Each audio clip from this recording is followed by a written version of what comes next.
Hello, people. How much hours you have spent this week going through Johnny versus Amber, and how many times you find out the makeup, the clothing, what they're talking, you don't have any freaking idea. You know what happened? Nobody tell you the pre, during, and post of a trial. Hi, my name is Susan Ibitz. I'm a human behavior hacker. Some people hack computers. I hack humans, and I have my business partner in crime. Elba, how you doing? Great, everyone. And yes, like you said, my name is Elba Uribe. I'm a human behavior hacker too, and I am the CEO of Latin America. Do you know why Amber didn't wear makeup when she get on the stand? Do you know that we knew that she's going to be testifying that day because she didn't wear any makeup? Do you know why is wrong with her clothing, her makeup? What is wrong or right with Johnny Depp makeup? What is wrong with the expert testifying where they kill it and where they get called? What is wrong with the lawyers? What is right with the lawyers? Everybody talking about body language, microexpression, but nobody explain you how actually you are on the Johnny versus Amber movie without paying a ticket. This is a show, and we bring experts today to show you how you actually are in the weird movie. And to start with the show, we bring our dear friend, Eric Hunley, only to have coffee and talk about what the heck is going on with this trial.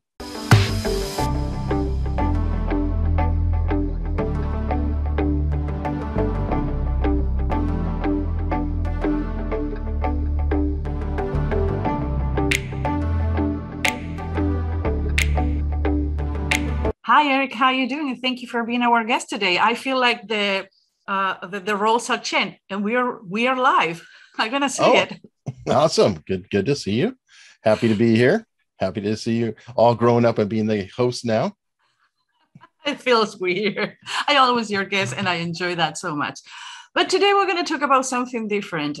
Even though, not offense, you're not an expert in any of the parts of the Depp her case. You're an expert and bring expert to talk about it. And I love your approach and honesty, where to say things that most people is afraid to say on the media, and you put it out there and you take the risk to be canceled and blocked, and you put it out there. So Depp case, what is your perception for all the people you have been talking and the feedback that you have from your audience, that what's going on? What kind of case are we talking about here? I think the whole Johnny Depp case is weird. And the problem is that Johnny Depp, through his divorce, his reputational problems, and the Washington Post editorial, had his career smashed because of it coinciding with the Me Too movement. He's suffered serious harm to his reputation and has lost all kinds of gigs, or has not been hired for gigs that he might have been hired for. It's really hard to quantify it because I'm not expert in that arena, but I do think his reputation has been harmed.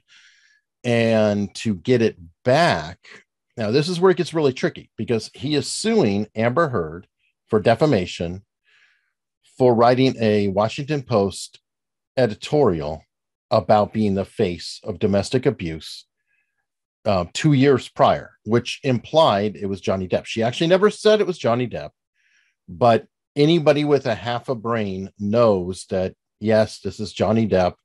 The people who count, who interpret it, who hire him, fire him, whatever, they all knew it was Johnny Depp. All of a sudden, he's out of Fantastic Beasts. All of a sudden, he's only getting indie type projects. He's severely damaged. Oh, and Pirates Caribbean 6 is canceled. All these are problems. Now, where this gets weird is Amber Heard has been writing for a while saying, I'm abused, I'm abused, I'm abused.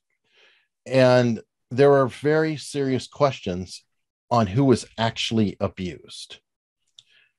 And Johnny Depp isn't just claiming she abused him. He does have witnesses and proof, and some of it is Amber Heard's words herself on a recording saying, you tell that to a jury, Johnny Depp. Let's see if they believe you. That is very damning stuff. But it's a defamation trial. So what I feel is happening, and talking to all the lawyers that I always have on or whatever, is Johnny Depp could not just sit there and take that article, and he could not just lose his career. He was already losing all of his money. He's losing all of his parts and things. So that means he is starting at a negative. What do you do to regain your reputation? What do you do to get your career back? Well, you go after the person who said it. Well, how is he going to do that? He could try writing an op-ed, maybe, whatever. Is that going to go anywhere, especially with the current climate of, politics? Maybe, maybe not. But by going to the courts and suing her, and he had to have a reason to sue her, right? He couldn't just say, can't sue her for fraud. There's really, what are you going to sue her for? So he's suing her for defamation. And he's using this case to argue his story, in my opinion. I think that it's not about the money. It's about his reputation. And he did say, so his kids can hear his side. So people can hear it. Doesn't matter if he actually gets his 50 million or $1. I will make a bet right now. If his case holds up, even no matter the outcome, if he looks the same as he does right now, his career is 100% restored and actually will probably be accelerated. I think that there is such a backlash and such a groundswell of support that he's the underdog. People are cheering for him, and movies will try to cast him just to get his name in the movie because butts will go in the seat just to prove they're supporting this guy. That's my opinion. Yeah, and it's how funny that the ops came on the Washington Post on May 27, 2016, the same day he was releasing Alice through the looking glass, just the same day. She's not mentioned, like you says, Johnny Depp, but after that, his career went down. Mm-hmm. And like you says, I think more this is coming with the Me Too movement. If a woman says that something happened, nobody question it. Remember when Lorena Bobbitt happened? It was, I think it was on the 90s. And no, she cannot be doing that. Women are the victim. And I know I'm going to put my foot on this, so I take responsibilities. But when a woman questions someone about domestic abuse or abuse, nobody questions the male. But when a male does it, male doesn't have the same priorities to be defendant or say their word. So I think this is going to be a good question too. We need to look deeper. That we have cases proven that happened. And the me movement has helped a lot of females to come up, LGTB, a lot of things, not only females, to come up under the rock. But we need to start questioning because you say it on the media or you accuse someone. We need to be more careful to look between the lines because you can destroy somebody's career. I know people who have committed suicide, get divorced, and they lost their jobs and their position because somebody just accused you. And in politics, it says, I don't need you to prove that I'm wrong. I just want to see you to question it.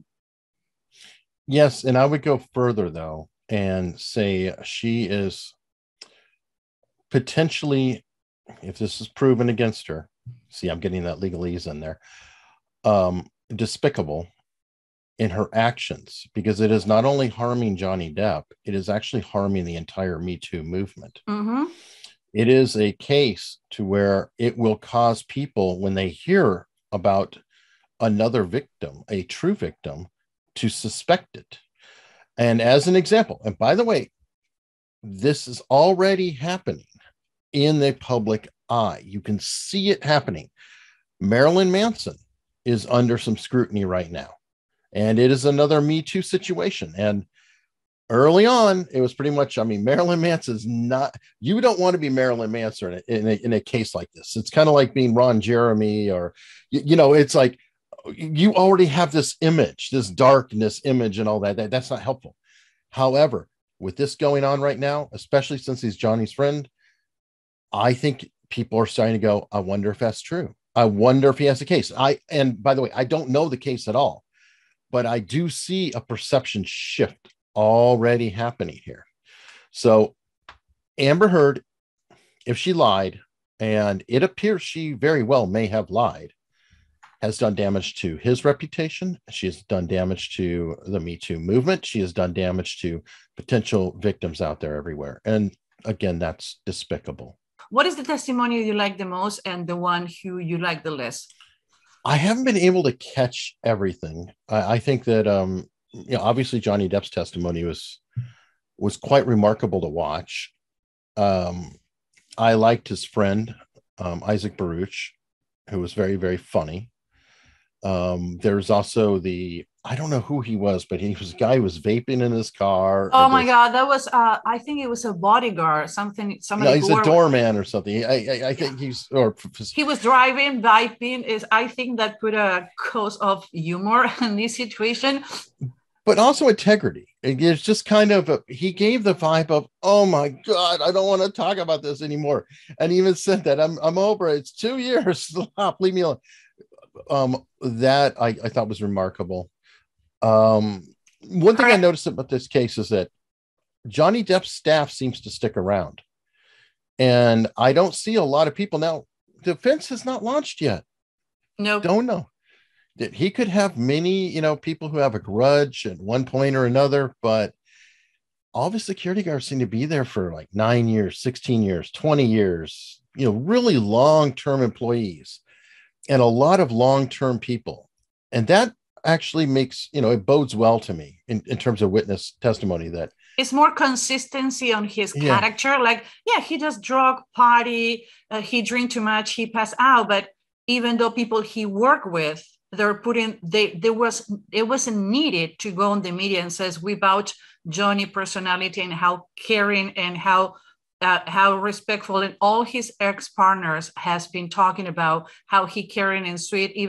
Even her assistant, the one who testified, like, oh my God, that was the funniest testimonies of all, saying that Johnny Depp, like when he was dressing with his character, he spent time with the kid, he was kind, he was nice, and she was mean, like spitting in my face, 4 feet away. Like, it's a consistency, even though with people who is bringing to help her, is helping in him.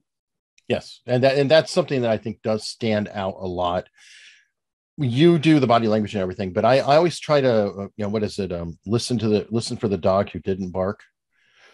Try to listen between the lines. Like, what's the old saying? Or thing, female, women, if you go out and date somebody, or anybody, if you go out and date somebody, see how they treat the staff. Okay. That's going to tell you everything. And it's a rule in life. And you could take it right here, potentially with Amber Heard, because the staff don't like her. I haven't seen anybody come out in the press and say, I've been best friends with Amber Heard for years and years and years. She's always been amazing, sweet, and I don't understand what's going. Nothing. She had to fire her PR team this weekend. Why? Well, dude, where are you people? She didn't like the way she was portrayed.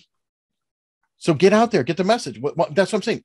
Why isn't she out there? Why wasn't she doing interviews? Why wasn't she soft pedaling it? She dresses like a freaking vampire queen in the trial, which is not helpful. Being a dominatrix just helps people visualize, oh yeah, she could beat them up. I could see that. Doesn't help. She looks so stoic and so detached. He was talking about she threw in a bottle, showing the videos with the circumstances. It's no emotion. Like when you get so detached from emotions, people start calculating. They're a calculated person, and you couldn't have done that. It's what they did with her face. She's so froze from emotions. Then I don't know when she need to be crying on the stand and talking about how emotional was the situation. Her face is not going to be coordinating. Johnny was deceptive at many points during his testimony. He was not 100% innocent here. I think overall he stated his case well, but there were serious, there were real hedges in there, a real deception in there, especially dealing with his substance abuse problem. Yeah. Now, I don't know that that's specifically related, and in many ways I find that irrelevant, but I think he's a very serious chronic addict who has a giant problem, and he's not dealing with it very well. That doesn't mean about him beating her. I'm just stating he is being deceptive at those points, in my opinion. Amber Heard is copying Johnny Depp's wardrobe and style every day. It's very creepy. That kind of leads into some. It was the show that you did with Greg. Is it okay? Well, well, it could have been that. My statement, though, is that Amber Heard is copying the wrong person.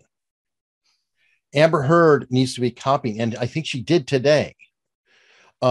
I think she needs to be copying Johnny's lawyer.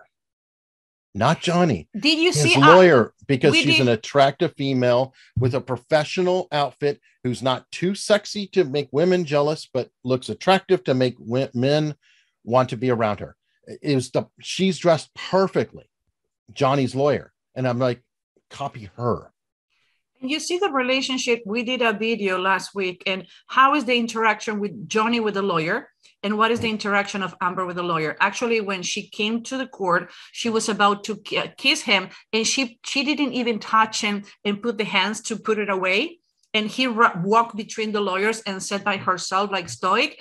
Johnny Depp talked to them, laugh. They have a conversation. They have the feet. They have the body facing each other. She faced stoic watching the wall. And that is not good. And her lawyers are running like chicken without head all the time. Bringing paper, flighting papers is not good for the perception on the media. Like they don't have the thing together. Like, dude, you don't need to be doing during the proceedings. You need to be doing that before and showing court that you have your things together. That's what the lawyers are doing on the Johnny Depp case. And I agree. She's mirroring the wrong person. She's impersonating the wrong person. And she looks so different between the media exposure. When you have a case when the person doesn't have any media exposure besides Instagram or Facebook, it's not a problem. But she have a persona on the media. If you are opposite 180 degrees from what has been perceived in the media, you are who you are. You're not defending who you are. You're defending actions that tell against you. If you change that much, you are perceived as a fake, even first impression. The jurors are not waiting for the testimony. They're calculating what is going to be the verdict every second. From the 12 jurors you have, at least one is going to be watching you. One, when they need to go to the session and determine and says, well, the day two, she did this and this and this. So it's going to happen. She is completely disaligned with what are the perception to be likable and report. He was supposed to be the crazy one all over the place. He was calm, explaining, talking about emotions, and is coherence with the language, is likable, is funny, is Johnny Depp. You like it or not, he is who he is. Yes, and you are right on that. She is isolated on her side. You will notice that Johnny always has somebody sitting next to him and feels like he's part of the group, whereas Amber Heard, all of her, there's a distance there. And you had mentioned before, she's very much almost regally sitting there. And she has that quality. It does not help her. You know, that RB, you know, resting bitch face or whatever, RBF. She just does not feel warm, personable in any way, any shape. And it's very easy to just put the role on her. If she dresses harsh, she looks like she can hit him. He is doing a much better job. Everybody, again, he's Johnny Depp, but he's, you know, the court reporter. He always says, hi, Elaine, every morning, or whoever it is. And you can see, and he's smiling, you know, to different people. He's very, very warm and personable, as you stated. And it's easy to like him. And even during his testimony, he's like, oh, bless you. You know, somebody sneezing out there or whatever. And he was funny. You know, he got a little combative sometimes, but in general, he was pretty funny. Neither passive aggressive or aggressive way. He always was Johnny Depp, a little that introvert, shy guy who can be funny and get involved on this story. Eric, anything else that you're going to add on this? Because I think if Amber does Amber on her testimony, even though you're going to need a miracle, but media-wise, I think that the strategy from Johnny Depp team or himself to get this in court and televised was brilliant. That is what called crisis management 101. It was brilliant. Yeah, I think he's got it. Okay, Eric, thank you very much. All the links for all the shows. How many shows you have now, Eric? 3. Wow. How I do once a week and I cannot put a... I don't know. It's a rather manic situation for sure.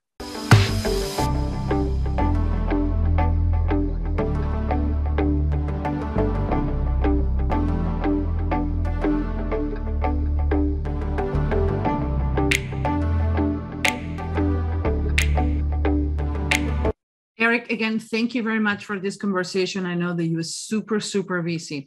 There are 2 things that I want to say, and I'm going to take the responsibility on this conversation. First, when we have the Mollett case here in Chicago, when he accused two people of aggression against him, the first thing who came to my mind was how much damage he had done to the Black Lives Matter. Because now every time there's something happened, people is going to recall like, what about it? Jesse Mollett lied about it.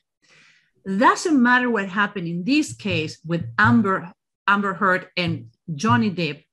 If she is proven to be lie, if she's proven the ops that she published on the Washington Post was a lie, how much damage this is going to do to the Me Too movement. So when these things happen, I don't want to go to the media and like start posting on the media things where I think no, concretely, and you can attack me. I'm just trying to give a way that you think outside the box for a moment and think and how much damage this trial make.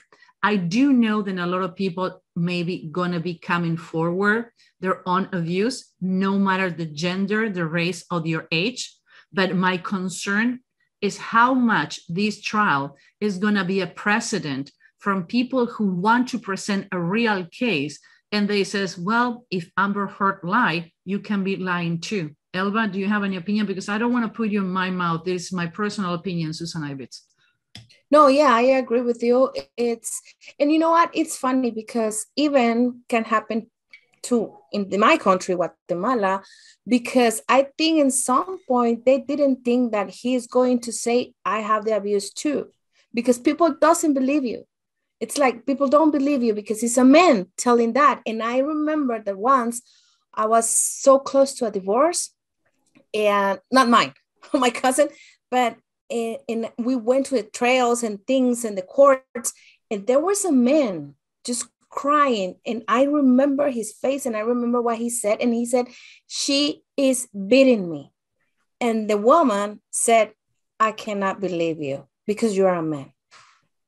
And I was like, really? Things like that can happen. So I think, yes, I think with when you lie about so important things and with this kind of movement, it's hard to have credibility.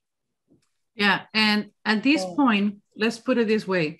Let's see what happened in the next 2-3 weeks. Mm-hmm. But I feel like this point, we are in a line that is a green or yellow line, whatever you want to say it, where we still cannot establish who is the aggressor and who's the victim, who's acting and who's reacting.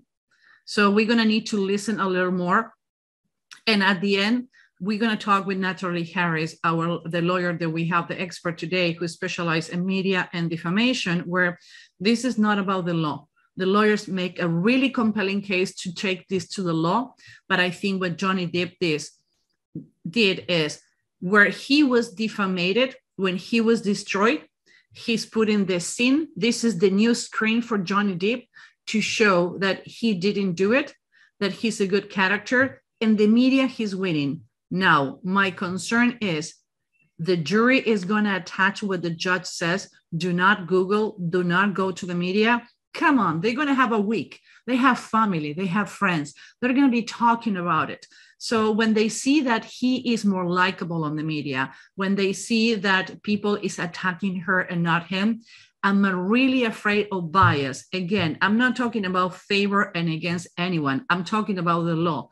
But because this today is special, and the reason we do it on Friday to have all the recall for everything that happened this week is because what we do is we prepare lawyers, witnesses, clients, and experts to testify in court. And we're going to talk about the two psychologists and what they did wrong and what they did right. But at the end of the day, one of them was extremely biased, and instead to help the case, damage it more than should. Elba? Yes, I agree with you. I think we can prepare, like the lawyers, we can prepare everyone there, but you need to be prepared, because when you are not prepared, you can see this kind of things during this trial, and it's like, really? But you didn't supposed to say that, or you didn't supposed to do that. So yeah, I agree. Or you were supposed to be ready. What we showed last week, that we're not going to show it again, so you can see the show last week, is how the lawyers look so disrupted all over the place. Doesn't look good. Remember, this is a worldwide televised. I was talking with our office in Europe, and they says, "Oh, everybody's stuck to the monitor. Like, what, guys? What are you doing? Like, watching the trial." We talk with our people in Latin America and with you. Everybody's watching the trial. Yeah. So we have two jurors. The media, who's watching you. Media is the audience and the journalists commenting, and you have the jurors. So when you are all over the place, when you're not connecting with your lawyers, people perceive that, and that is a perception people is going to have about you. Yeah. And you know what? Talking about the team, the lawyers, it was funny because you are going to see when we go with the show, the pictures of dressing and things. I was reviewing each day of the first part, because I didn't watch it again. The first part of each day of in court, and it's funny how the lawyers behave in a different way. Every time that the Amber lawyers go, it's like crazy. They go like doing things at the last time. And Johnny Depp lawyers, they're calm. They just go, they laugh. They show like they have done the work. They have done the work. They're well prepared and they're ready to go. And on Amber deposition yesterday, I was seeing that even though when they were over the pictures, like the big moment when Amber Heard was testifying about how horrible, how she was walking over glass, everything that was broken, there were evidence picture missing. Like, come on, they couldn't find the evidence picture. Guys, those are the kind of things who make you look like you don't have your things together. And it's nothing. I understand mistake happen, and this is a big trial. But I was doing numbers today. This is a lawsuit. It's going to cost each team around $10 million in fees and expert and prep. Because remember, this didn't start today. This started years ago until finally it's in court. So I cannot imagine how much money involved. So get your things together, guys. You were prepared for this. Yes. Okay, let's go to our show. So if you like what you see, we would love for you to subscribe. We have a special information for our newsletter subscriber, information that we do not divulge on the media because we appreciate it so much that you give us your email. We're going to give you special things like you're going to have how to spot a narcissist and face reading, how we can help you, the live webinar the next week. If our first live webinar, we move it. Why? Who's coming next week? Me. Why are you wearing a red t-shirt? What is your red t-shirt says? Because it's from the Chicago Bulls. So I'm getting in the mood because next week I go with you. So our first monthly webinar, how we can help you when you can jump for an hour and ask whatever you want. It's no membership, no hiding fees. Elva and I, we're going to be there for you. We're going to do it together. And actually, the next week's show that we're going to be talking about Elon Musk, we're going to be doing the face reading of Elon Musk. Elva and I, we're going to do it together. And because we are coming to the studio on Wednesday late, this next show is going to be on Thursday. Another thing that you have in the newsletter is icebreakers. And now that we're coming back to do meetings in person, believe it or not, a lot of people don't know how to interact with others in person. We become this like, what is going on? I should shake your hand. No. So we're going to giving you icebreakers delivered to your mailbox. And the last part that I think most people is excited is now you can be part of our beta tester classes. By the way, it's a go. July 4, Richard, Harry, and myself and us is gonna, because we're gonna have so many parts. So it's Richard, Harris, myself, and our team, and you, Elba. We're gonna explain later. We're gonna launch sales and behavioral, sales intelligence, our first sales and behavioral training. We are so excited. Richard and I, we were really working really hard. You, Elba, are compiling all the information. I don't know what I would do without you. And we haven't decided what part of the class you're gonna be training on. We're gonna talk about it. So remember to register. You're gonna see the link below.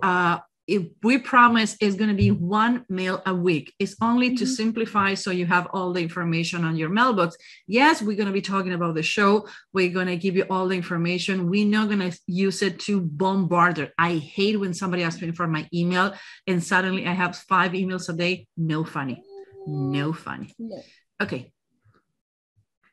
Happy dance. What we're going to be talking here. I can see the reflection on my new glasses, big glasses. I have few colors. So in July 2016, just happened the same time that the first op of Heather Amber was on the media.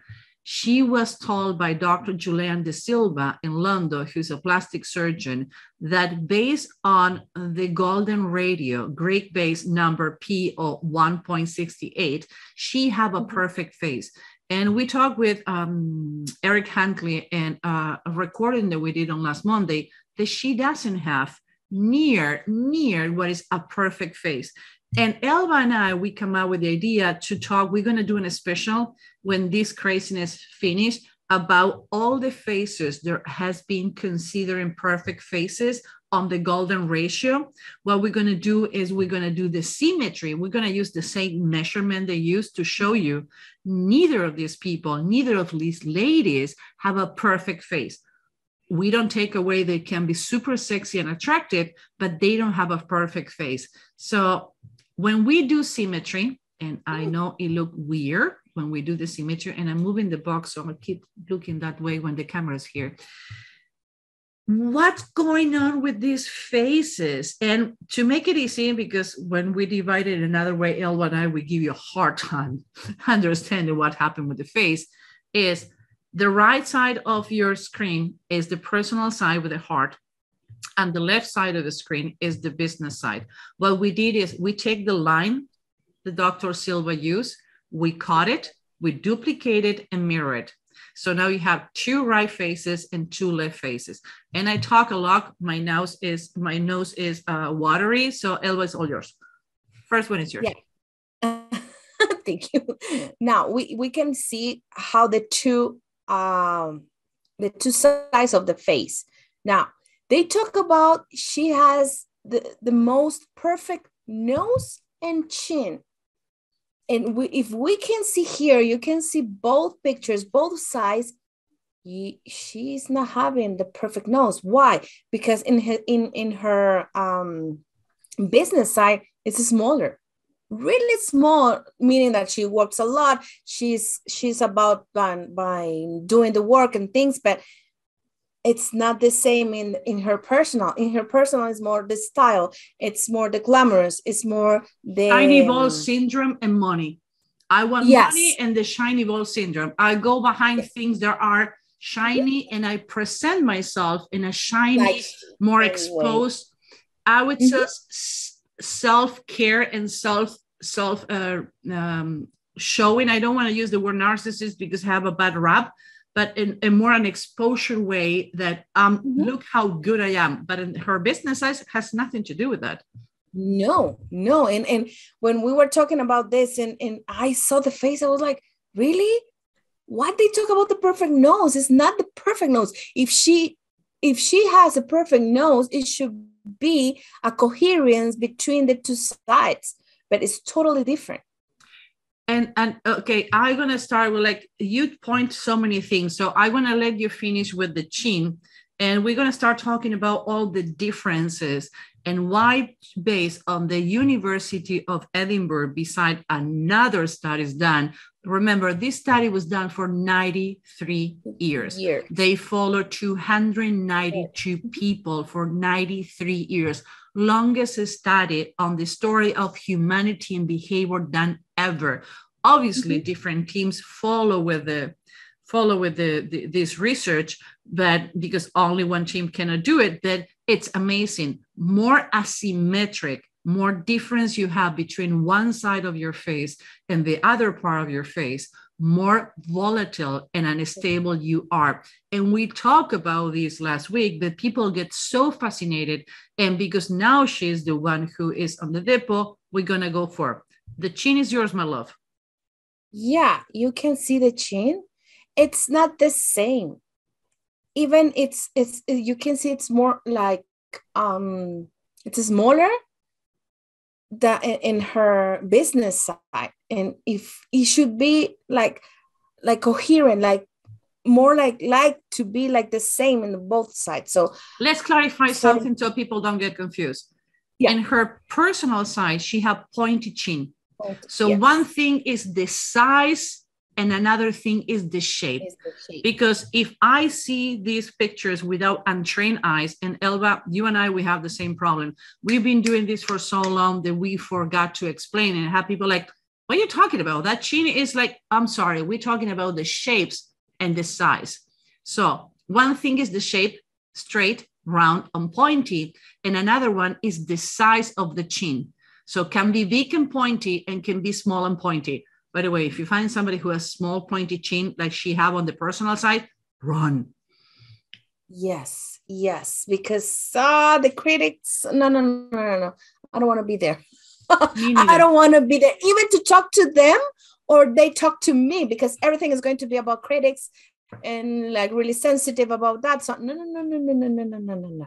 So this is how we can see that the faces, first, they are not symmetrical, and two, it's weird for me, because this is my opinion. I cannot like have it in my mind how you can put someone features and say this is a perfect feature, if when you divide it like we did, you cannot see the perfection there. So it's really having this in my mind like crazy, because it's not perfection here. No. Maybe like you said, yeah, maybe you look more sexy, you look more likable, but perfection? When we talk about another show that we have planned on the back is how advertisement modify the faces. And we're going to go to Elba and I, we're going to go to a supermarket, even show you how the cereal cartoon boxes are modified and they're put on the shelf to sell you more. Advertisement, face reading, and behavior. Actually, you have Dr. Solomon did a special with us that he had a really bad audio at that point. But if you can review that webinar we did, when he talked about commercial behavior and marketing behavior is used in way more things that you can realize too. And we're going to talk about the study that Harvard did in 2001 about what are the things on the face that people perceive to be more attractive from the standpoint, from the behavioral standpoint, they're warning signs.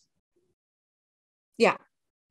So let's recap, because today is not about only face reading. We're going to more concentrate, and today is going to be a long show. So stay with us. It's going to be a longer show than ever, but we're going to put everything before everybody else say it, because we find out other people is taking our material and say it. We are not famous, but somebody people take what we say. So we're going to go with the ratios and asymmetries, because we talked about these more specific last week. So go to the show last week. Forehead. Not only the length of the forehead, the shape of the forehead is different here. One type of forehead, different type, different length, different height, different hair shape, different eyebrows length, different eyebrows shape. The only thing she have really kind of similar is the eyelids. One is on the higher ratio, another one is in the low ratio, but still they're super different.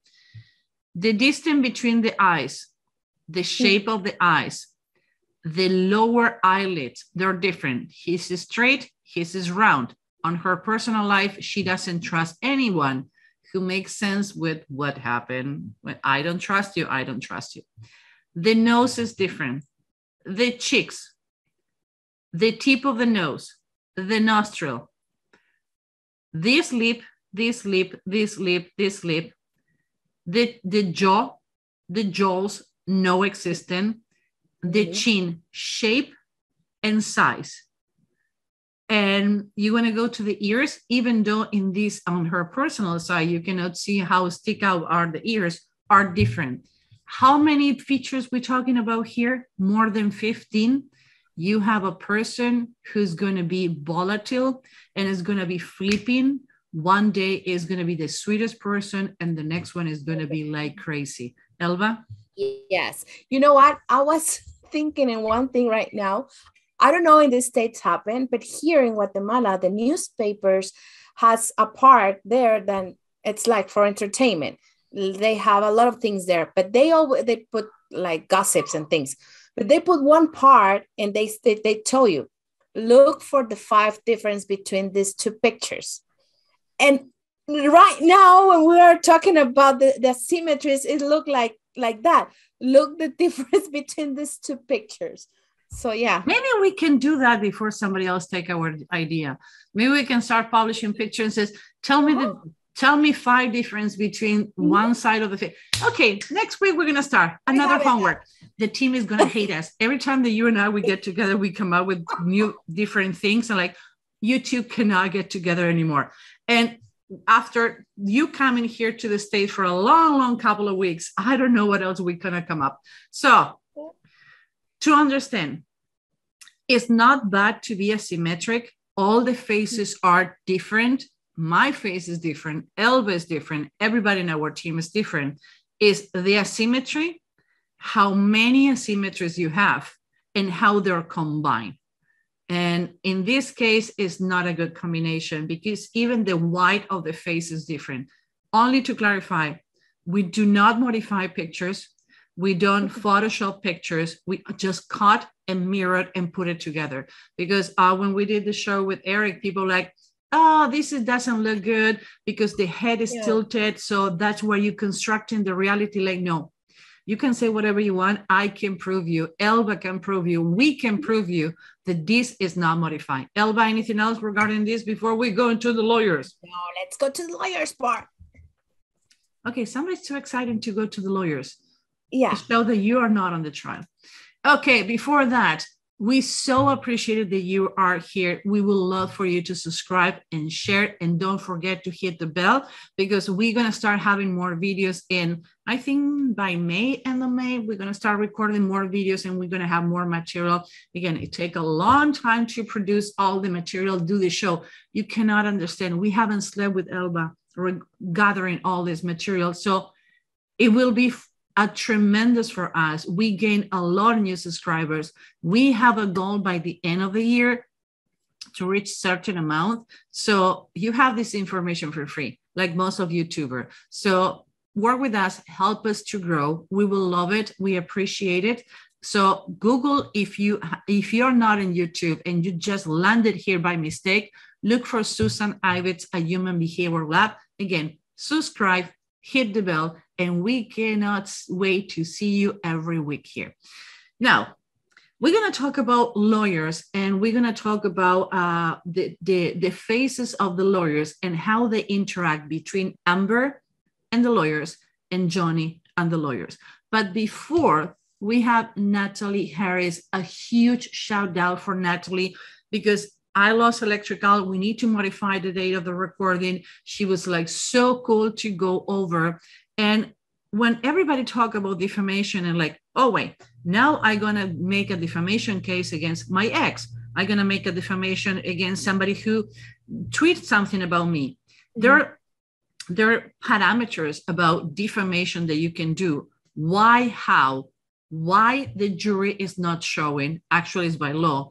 We talked with Natalie about all the things happening in this case. So we're not going to repeat what we're going to talk with her. I think it's a great interview. It's long, it's around 20 minutes. But if you want to understand why and how this is happening, pay attention. And the most important part, most people doesn't know that because we have the First Amendment in the United States, it's more difficult to sue a media outlet for ops of somebody else's writing, and why Johnny Depp team is not suing the Washington Post, but Johnny Depp sued the media outlet in UK, even though it wasn't the way he wanted to end. But we have certain constitutional rights and things in the United States who make it different with other places. Natalie Harry, you nailed it, girl. Thank you very much for being our expert today.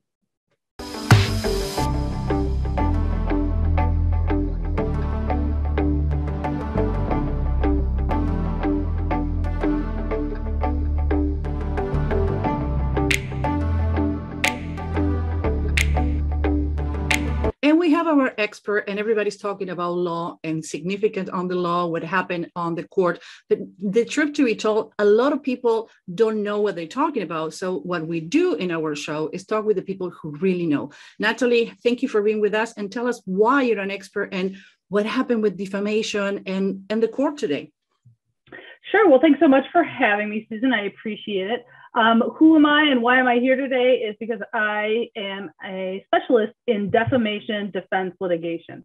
So I've got a pretty narrow specialty. Of course, I do other things, but I focus a lot on defending publishers, broadcasters, others in media who find themselves in a position facing defamation lawsuits based on things that have been published in public.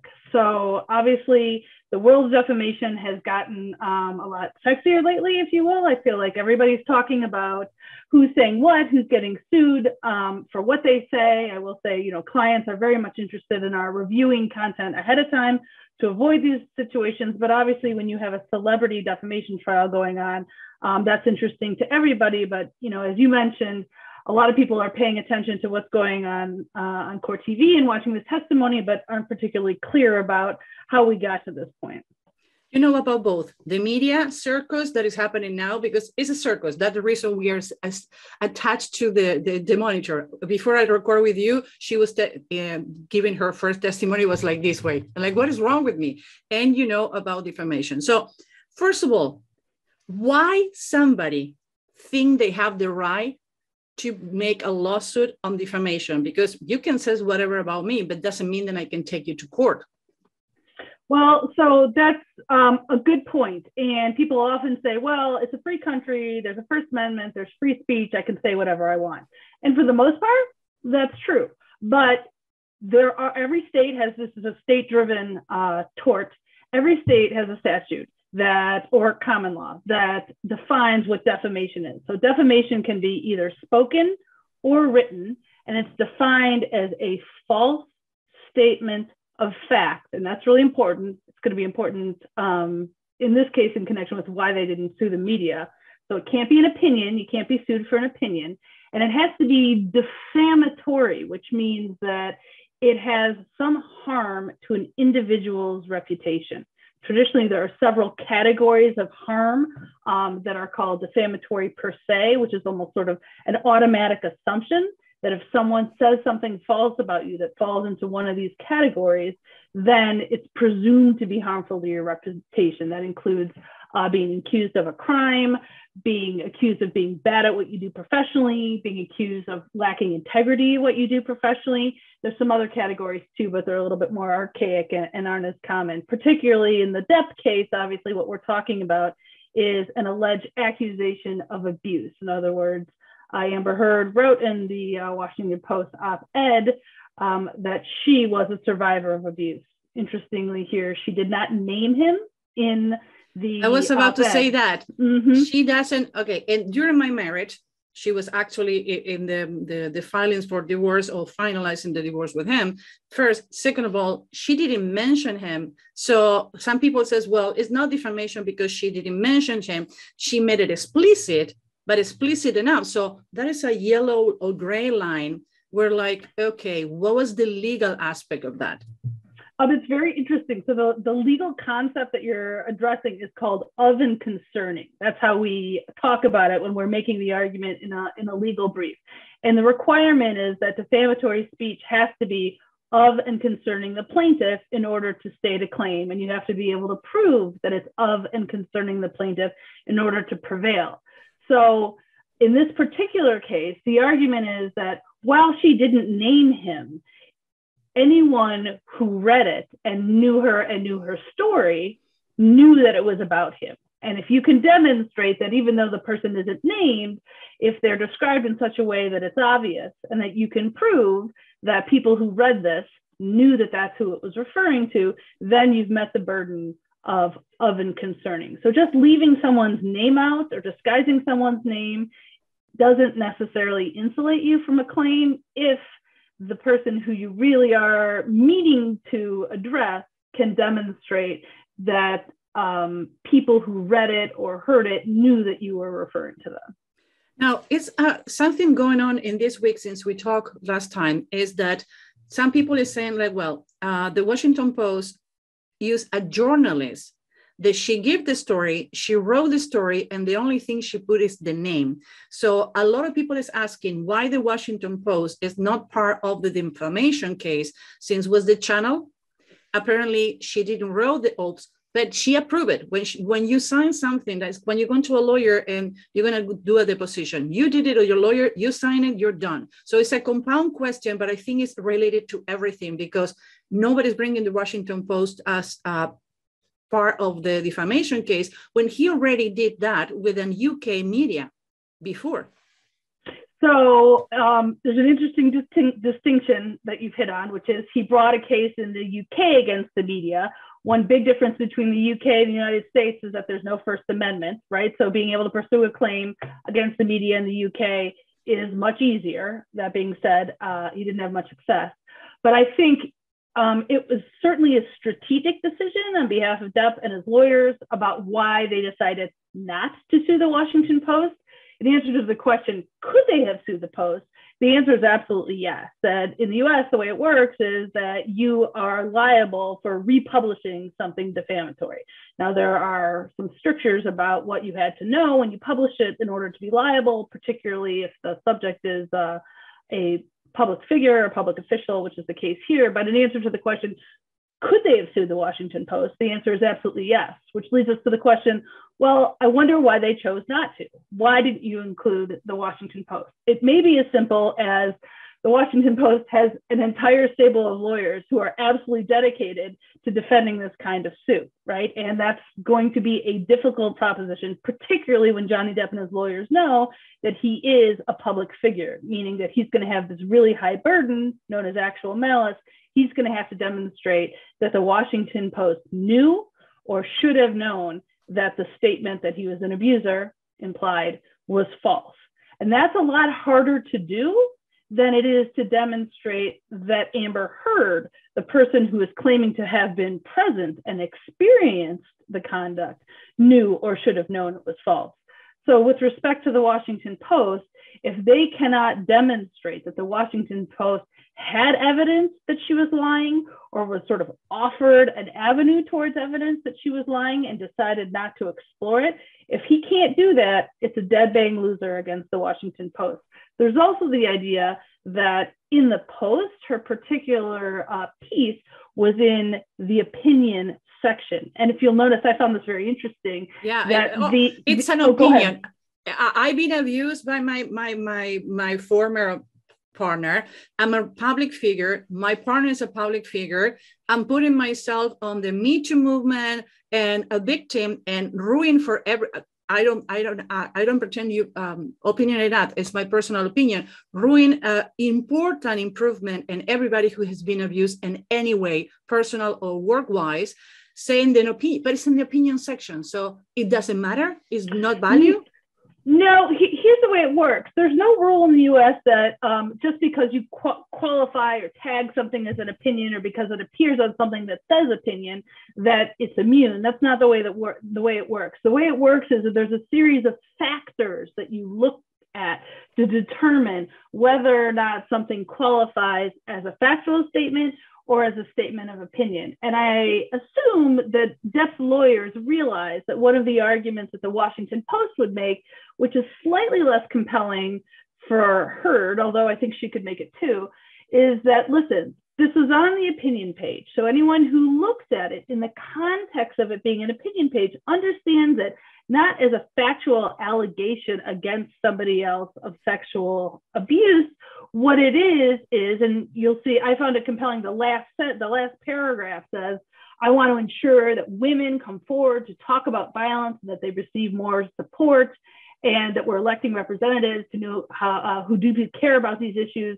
The idea is that it is an expression of Heard's opinion that now we're in a moment, right? This is in 2018, where Trump has been accused of doing all kinds of sexually aggressive things. And what she's saying is, here, this is sort of a call on behalf of the ACLU, no less, for sort of political action and activism, right? To take action against the complacent culture vis-a-vis domestic abuse. And so that's really not a factual piece accusing people of abuse. What it really is, and any reader would interpret it as her sort of political call to action against people who are pushing back against abusers, and sort of, you know, I think jumping on the new wave of pro Me Too type believe women activism. And that kind of speech, especially if it's political in nature, which arguably this is, has the utmost protection. So that's sort of a long-winded way of saying why I suspect they excised the Washington Post as a defendant, because it creates a lot of bad dynamic that they wanted to and it's avoid, a distraction because it's about her. Doesn't matter who published it. I think at the end of the day, it would be legally as an strategic bad idea to divulge and get another part on the lawsuit where the lawyers are going to be too much fight. And actually, again, it's my opinion. I don't expect it to follow. This is a legal shield to a public and media change of perception and stop the damage. This is not about the money. This is not who won or lost. It's about stopping the damage that Johnny Depp is suffering on the media. So if the media is the one damaging, let's go back to the same place they damaged me and ask you to fix me, because I never saw so much people put in the hashtag, let's say Johnny Depp, you have our support. It's amazing. People is on the court in the morning only waiting for him, never for her. Again, I've got nothing personally to do with this case, but I agree with your assessment that this does not appear to be a case that really is focused on the actual law of defamation. And it's on my radar because I do defamation work and because it's a celebrity case, but not because it's going to create any kind of, great precedent in the world of defamation or bad precedent that I have to keep my eye on, because going forward, this is going to be a case held out that has to be followed under the principles of stare decisis. It's really the application of the specific unfortunate facts of this relationship and these fights to very well-established law. There's sort of no new legal question that's being raised here. We're not going to have a new Miranda law for this case. Let's put it this way. For the one who want to put in more lame terms, we're not going to have another Miranda law. Nobody's going to be naming Depp versus Heard on any case. It's really well put in. They present a case, compel again, good enough that the court says, okay, we have a case, we're going to go to court, allow the cameras. And talking about the cameras, most people, my personal thing is, if any of the lawyers would go to the jurors and says, okay, for your safety, I'm going to ask you why the jurors are not in camera. Beside that, since this is really public and we're going to have people with polarized ideas, I would have said no public allowed on the court. I think that would have been a really, really good first card to put on the table from any of the lawyers protecting the jurors. Me personally, I wouldn't like to be in this case because I don't know if they're going to take it personal tomorrow, but it's a reason why the jurors are not recorded. Sure. So you raise a really interesting conflict that comes up all the time. And I have a pretty strong opinion on it because it's what I do, but there's sort of this constitutional entitlement to public access to the courts. The idea is that if you don't allow the public's eyes and ears to keep an eye on what's going on in the judicial branch of government, that fosters corruption. And so the more media and public eyes and ears that you have shining a light on what goes on, right, the less likely it is that people who are corrupt or paying off a judge or not playing by the rules are going to be able to carry on with corruption because they will be caught by the diligent eyes of the public. And obviously the press is sort of an extension of the public. That being said, there are state-by-state laws regarding the extent to which public access is allowed in the courtroom. It's sort of undisputed that public humans need to be allowed to sit in the courtroom, COVID precautions aside, that sort of thing. There were still provisions made, but the extent to which media and the public is allowed is given over very much to the discretion of the judges. Not as much in federal court. There's no cameras allowed in federal courts, but in many state courts, still the default is that either cameras are not allowed or cameras are allowed under very sort of limited circumstances. And judges are allowed to enter orders that determine who's let in, which cameras. Normally there's a pool camera, right? 1 or 2 cameras, and then everyone in the media is allowed to sort of access or get rights to that footage. With respect to the identity of the jurors, particularly Virginia, there is a specific statute that deals with trial publicity and public access. And the rule is that the cameras in the courtroom are not to record any juror activity during the proceedings. Now, once it's over, if the jurors want to voluntarily talk to the press, that's up to them. But the idea is that, you know, doing jury duty and being a juror is so quintessentially important to the process that you don't want to do anything that's going to dissuade people from wanting to serve, that's going to sort of encourage people to maybe not be candid when they're being selected in the jury pool because they don't want to do it. And so, you know, showing their faces could be a real deterrent to some people. And based on that, there is almost sort of universal understanding that even when cameras are allowed, even when they're allowed, you know, from gavel to gavel, that showing the jury is not permitted. And in this case, you sent me a couple of documents. Thank you very much, because you enlightened me on the legal aspect. I don't play a lawyer either in my personal life or in any media outlet. I know my limits. I'm not a doctor. I'm not a psychiatrist, a therapist, a lawyer. No, I know about those things, but I don't play one. So you sent me a couple of documents, and one says that when the judge did a specific briefing, I don't know how would I say it, and how people can manage sharing information, the cell phone, their own opinion. If somebody yells something personal, they're going to be grabbing by the shirt, put outside, no discussion. Actually, this is why you need to read before enter. You know the consequences. Shut up and sit and listen. And that's sort of the flip side of this idea of the constitutional right to public access, which is the flip side of that coin is that a judge has extraordinarily broad discretion on how to conduct his or her courtroom.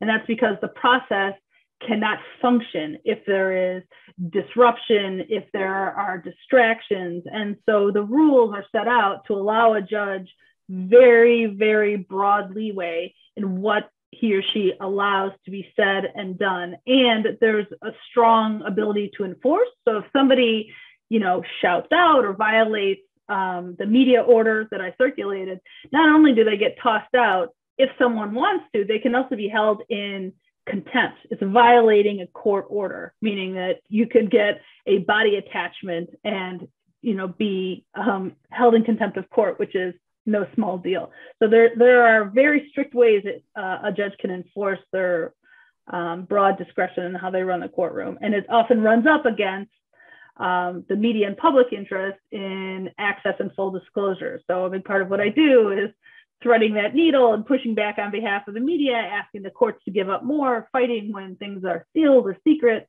And it's always an interesting battle. And Natalie, is anything that I'm missing about that what people is not talking on the media? Because this show is special, is to talk to people like, okay, everybody's talking a lot about a lot of things, but nobody understands the root and why and how. Because I hear so many people on the media feed like, oh, well, I'm gonna sue my ex-partner, or I'm gonna sue my friend who says this in Twitter. Like, you need to have grounds for doing. You can sue whatever you want, but from that to become a lawsuit that you can take a trial is completely different. So is anything that I'm missing in this point? Sure. I think the one big thing that's really more applicable to the Depp versus Heard trial is this idea of actual malice as the standard. You may hear, and you'll see on Twitter, people talking about it, but I think maybe not as much as they should be. This case is actually very narrow. You know, there's going to be weeks and weeks of drama about who said what and who did what and who, you know, smashed who with what phone. But at the end of the day, because he's a public figure, the question is very narrow. The question is, can he prove by clear and convincing evidence that she knew that her statement that he abused her was false? That's it. That's the question. That's the answer. And what people don't necessarily understand is that if you bring a suit and you are a public figure or you are a public official, it is really, really difficult to win. It's not the same if it's just a regular guy versus a regular guy. You don't have to prove it by such a high standard. It can just be negligence. But in a case like this, I think there should be more conversation about why it's so difficult.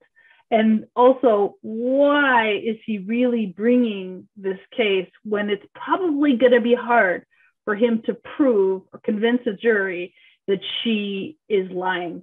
I could be wrong. I hope I'm wrong. But that's really the narrow question here. And it's governed by Supreme Court precedent, Times versus Sullivan. You'll hear it all over the place because there's murmurings at the United States Supreme Court that that standard should be chipped away because it allows people to get away with saying too much. Obviously, the media and the folks I do work with are big fans of the standard because it helps defend people who are criticizing public figures, government officials, who should have a thicker skin. Only to let you know, last week I went to Chicago and I walked through Macy's, and guess what advertisement is back on the cosmetic area? The Dior contract that he did, they took it off for many months, and Macy's last Friday, I was walking through, the advertisement is put it back. I was reading the numbers this weekend. I have a friend who works in advertisement. Guess what? It's the most sell perfume in the last 4 weeks on the history of Dior. Which just proves that the law doesn't matter at all, right? Those guys, I mean, breaks my heart. He's playing a media circus game and it's working for him and his reputation and all the brands for whom he is an ambassador. But at the end of the day, I hope, if the law works and he isn't able to bring forth evidence that she is lying and convincing evidence, he shouldn't win. I think that both are ruin a lot of things around there, but for the rights that took too long, because people need to remember, women, we were allowed to vote not too far away. We're still making less money than men does. So I think one of the only rights that we win in the last years are reigned by her, and he's using the law in his own advantage. So nobody is an angel. I don't know if all of them are evils, but like you said, let's hope the law prevail and they can prove it, because socially, I think he won already. I think you're probably right about that. Let's see if the law agrees. Natalie, thank you. Thank you very much for being with us. Absolutely, my pleasure. Thanks so much.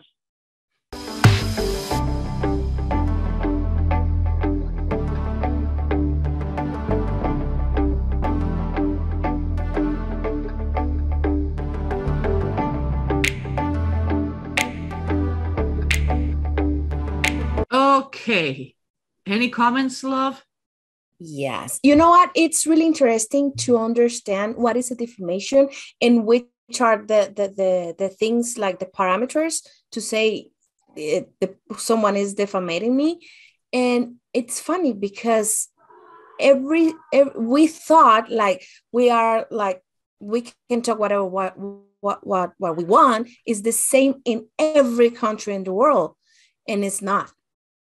It's really interesting to know those kind of things, because you thought like you live like that, you have that like opportunity or advantage, but you have to see that not in every country you can have this, and it's different. And the concept of defamation is how you prove that you are doing defamation against me. You can say, oh, she's an ass. I don't like her. She's too aggressive. Like, okay, those are not defamation. If I'm not losing clients, if I cannot prove that I'm losing clients, if I'm not proving that I'm losing business, remember, this case is not if Amber is crazy or John is crazy, who's guilty.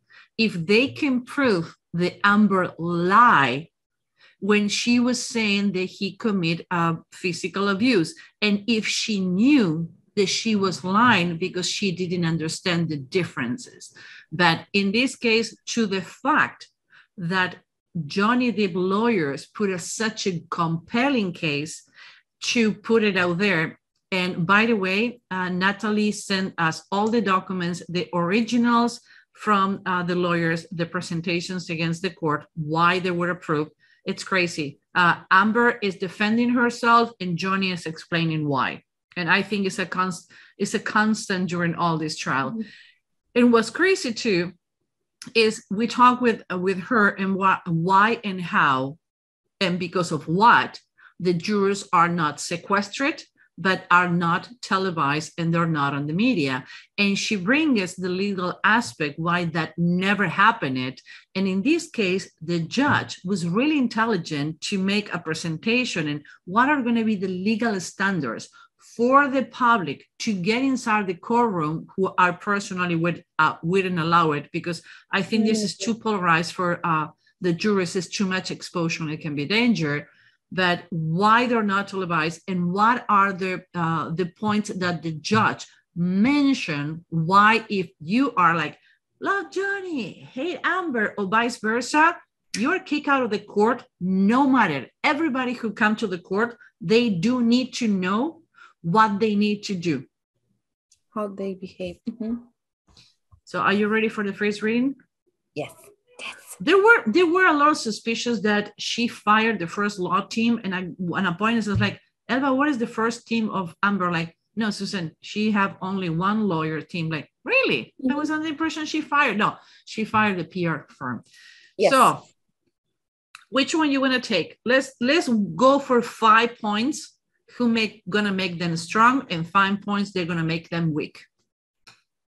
Okay, let's go with, because these are the secondary lawyers. The ones who want to show after are the stronger lawyers who sit next to Amber all the time, correct? No, this one are the primary. Because there's so many lawyers I get confused. Yeah, she's the one, Elaine. I don't know how to pronounce it. But Brett Huff. I don't know. Yes. I guess she's the one like the head of the team, and Ben is the second one. So these two are both like the strongest because she is interrogating Amber, Elaine, and Ben interrogates Johnny. You know what? And let's talk about the legal situation. I completely disagree that Elaine is the one who is examining Amber on this depositions of this testimony during the week and next week. Why? I do understand for people who has been on the court and is on the court every day that we have more men than women. Now we're talking about that due to the COVID, when you decide who is going to be talking on the court, how you're going to be presenting when you work with the lawyers, you need to have a cultural, geographic, economy, situational, social environment. And what I mean with this, and Elba, pull me out if I'm going to geek because this is my turf, girl. So what happened is we have, for the last 2 years and more than 2 years, we have been staying home, drinking, gambling, addictions and divorce are going high, and physical abuse and domestic abuse have been going high, even though when nobody was doing it before, living on the same roads happened. So when you have a man who just drinking and gambling is such a strong figure, is men against women. So a lot of people is going to feel represented like, yeah, the H, you shouldn't have get your things together. You was too high maintenance. You was driving me crazy. I was having a couple of drinks, whatever. I'm not saying it's wrong or right. What I'm saying is how the jurors think about it. So when you have a person like Amber, who nobody has defended her until now, neither people who's their friend, neither people who work from her, neither their own parents are saying nice things about her. When she get on the stand, she cannot be deposed by another female. She need to get deposed by a man. Why? Because it's two females against the men. So all the women on the jurors can change their idea, but the men, they're gonna get a stronger locket. They're not gonna change their perception about what Amber says. Actually, it's gonna be worse for her, because it's a woman who's deposing Amber. And Elba, tell me why Elaine is great to cross-examine females, but not to cross-examine Amber's. You see those round eyebrows, my love? Yes. That's why, because, okay, you have one point here. She likes the story. Now, if you have been hearing about how the Amber testified, you can hear that Amber goes to the story. And Elaine addressed that. She needs to, Amber, tell the story. She let her go too much. Yes, but because in some point, it's like, no, this is an objection. You don't need to say what they say, what they said. So yes, there's a lot of things here. But yeah, she explained in court, only for people to understand. She explained in court like this is not prep. They've been prepping for a month for this examination. So we said like, Amber, no, poor you. You don't know how these work. No, honey, you don't need to tell this, tell that, because Elaine is that way. And Elaine is the perfect under their thinking to make Amber look good. Still, I think it's a huge mistake. Yes, because you know what? For me, for my point of view, if Amber goes with Ben, it will be a different story, because he won't like, okay, let's go 1, 2, 3, 4. No, that's the story. We need the facts and the data. Now we need the facts and the data. We are reviewing actually the deposition on Wednesday. On Thursday, they were the same scenarios. On Wednesday, they set up the scenario. They did the intro of the movie. And on Thursday, they were too long with the same things. Like, and I hear another lawyers that are YouTubers. I'm like, wait a minute, we talked about this yesterday. Why she's talking again? What is repetitive? Why she's telling me so many details that doesn't make sense? Why we need to see 25 pictures? Show me 5 strong statement pictures about the situation and go forward. And one of the things that Elaine have is she's not strong enough, and she let Amber go too much. Amber go like, oh my God, it's happening. And then, and the Oscar goes to there. And I have it here because for me it was so amazing to see her. Because, okay, let's put it in this way. When you have an emotion, when you feel that emotion, when you relive the moment, you have the emotion, you cry, you can be angry, you can be whatever you want. But it's funny to see her like, yes, and this and that, and then boom, everything goes blank, and you cannot see more emotions there. And you go like, really? Sorry, construction in my house this week. And we talk about something. You're not going to see any tears on Wednesday, but you see a couple of tears on Thursday, but you're never going to see red eyes. And you're more patient to take notes. I was painting walls and listen to them. Like, I cannot see it all the time. Like, I get into impatient. Chin, eyebrows, like, no, I cannot do that. But you point something about red eyes, Elba, and a testimony of somebody else about the red eyes. The police, the first 2 police that get to their house, they were interrogating too. And they show a picture, and the attorney said, okay, what you can see here. And both said the same. And both said she has red eyes because she had been crying. So meaning that when she cries, she can have the red eyes. But when she have the tears, you cannot see the red eyes. Nowhere. When you go to the emotional part of your brain, it's really difficult not to feel it. Sometimes I go in YouTube when I want to see something funny, and when somebody show up like, and I lost my pet, I change automatically because I'll remember Homer. Like, I have his ashes on my nightstand. So even though it's been like, what, 3 years and a half since I lost Homer. Yeah, because you went to the wreck. I was a wreck for a long time with that. And I'm not working for 2 weeks. I'm going to be in bed crying. I still remember that. I'm still crying. I still get emotional. And when you get emotional, actually, hysteria is more outside. the real pain coming inside. And one day we're going to talk about the word hysteria and how it was invented, and the correlation between hysteria and dildos. Yes, it's a correlation, England. Thank you, England, on the 1800s. But we're going to talk about, we can do an article about that, but only in our newsletter, because we are not allowed to publish that on the regular media. But it's when you are compelling and you're reviving and you feel attacked, you tend to go smaller, because you feel smaller. And she was saying that she feels smaller, that she went to the floor and she was seeing if the floor is dirty. She remembers so many details about things that are not important, but she doesn't remember the important details, like you say it. What movie you was filming on that time?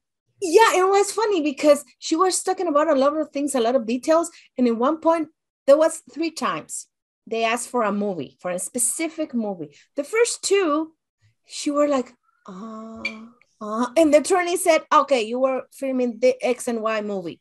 And she said, oh, yeah, that's the one.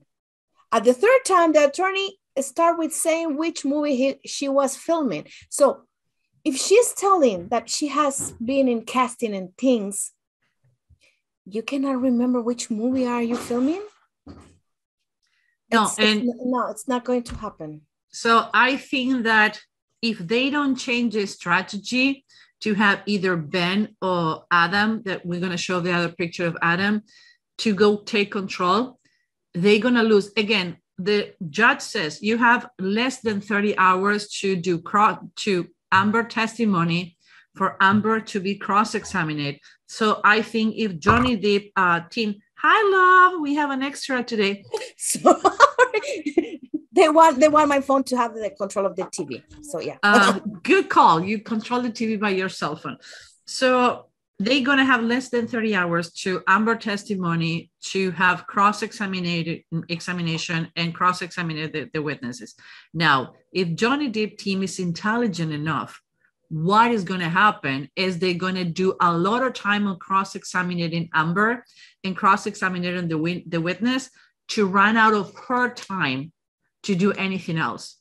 So that is a good strategy. So Elba, taking from here, 5 things that why Elaine is not the right person to cross-examine or examine Amber, and what Ben will be a better suitor for her.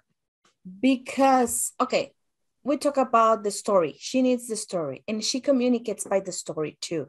But she needs one thing here. She needs recognition of what she's doing. So she cares about what the media or the people is going to say. So she needs to feel like I'm doing a great job. And it's funny because she's intelligent, but for some reason, she wants to be the low profile. She don't want to appear like a tough woman.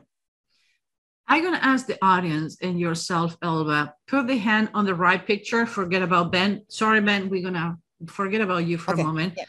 And look at Amber and Elaine. Doesn't look like my grandmother or my mom is protecting me. Mm-hmm. If you think that Dr. Bull and any of the shows you see about jury selection and trial science, it's fictional, you don't have any idea how many things are going through when you go to a trial.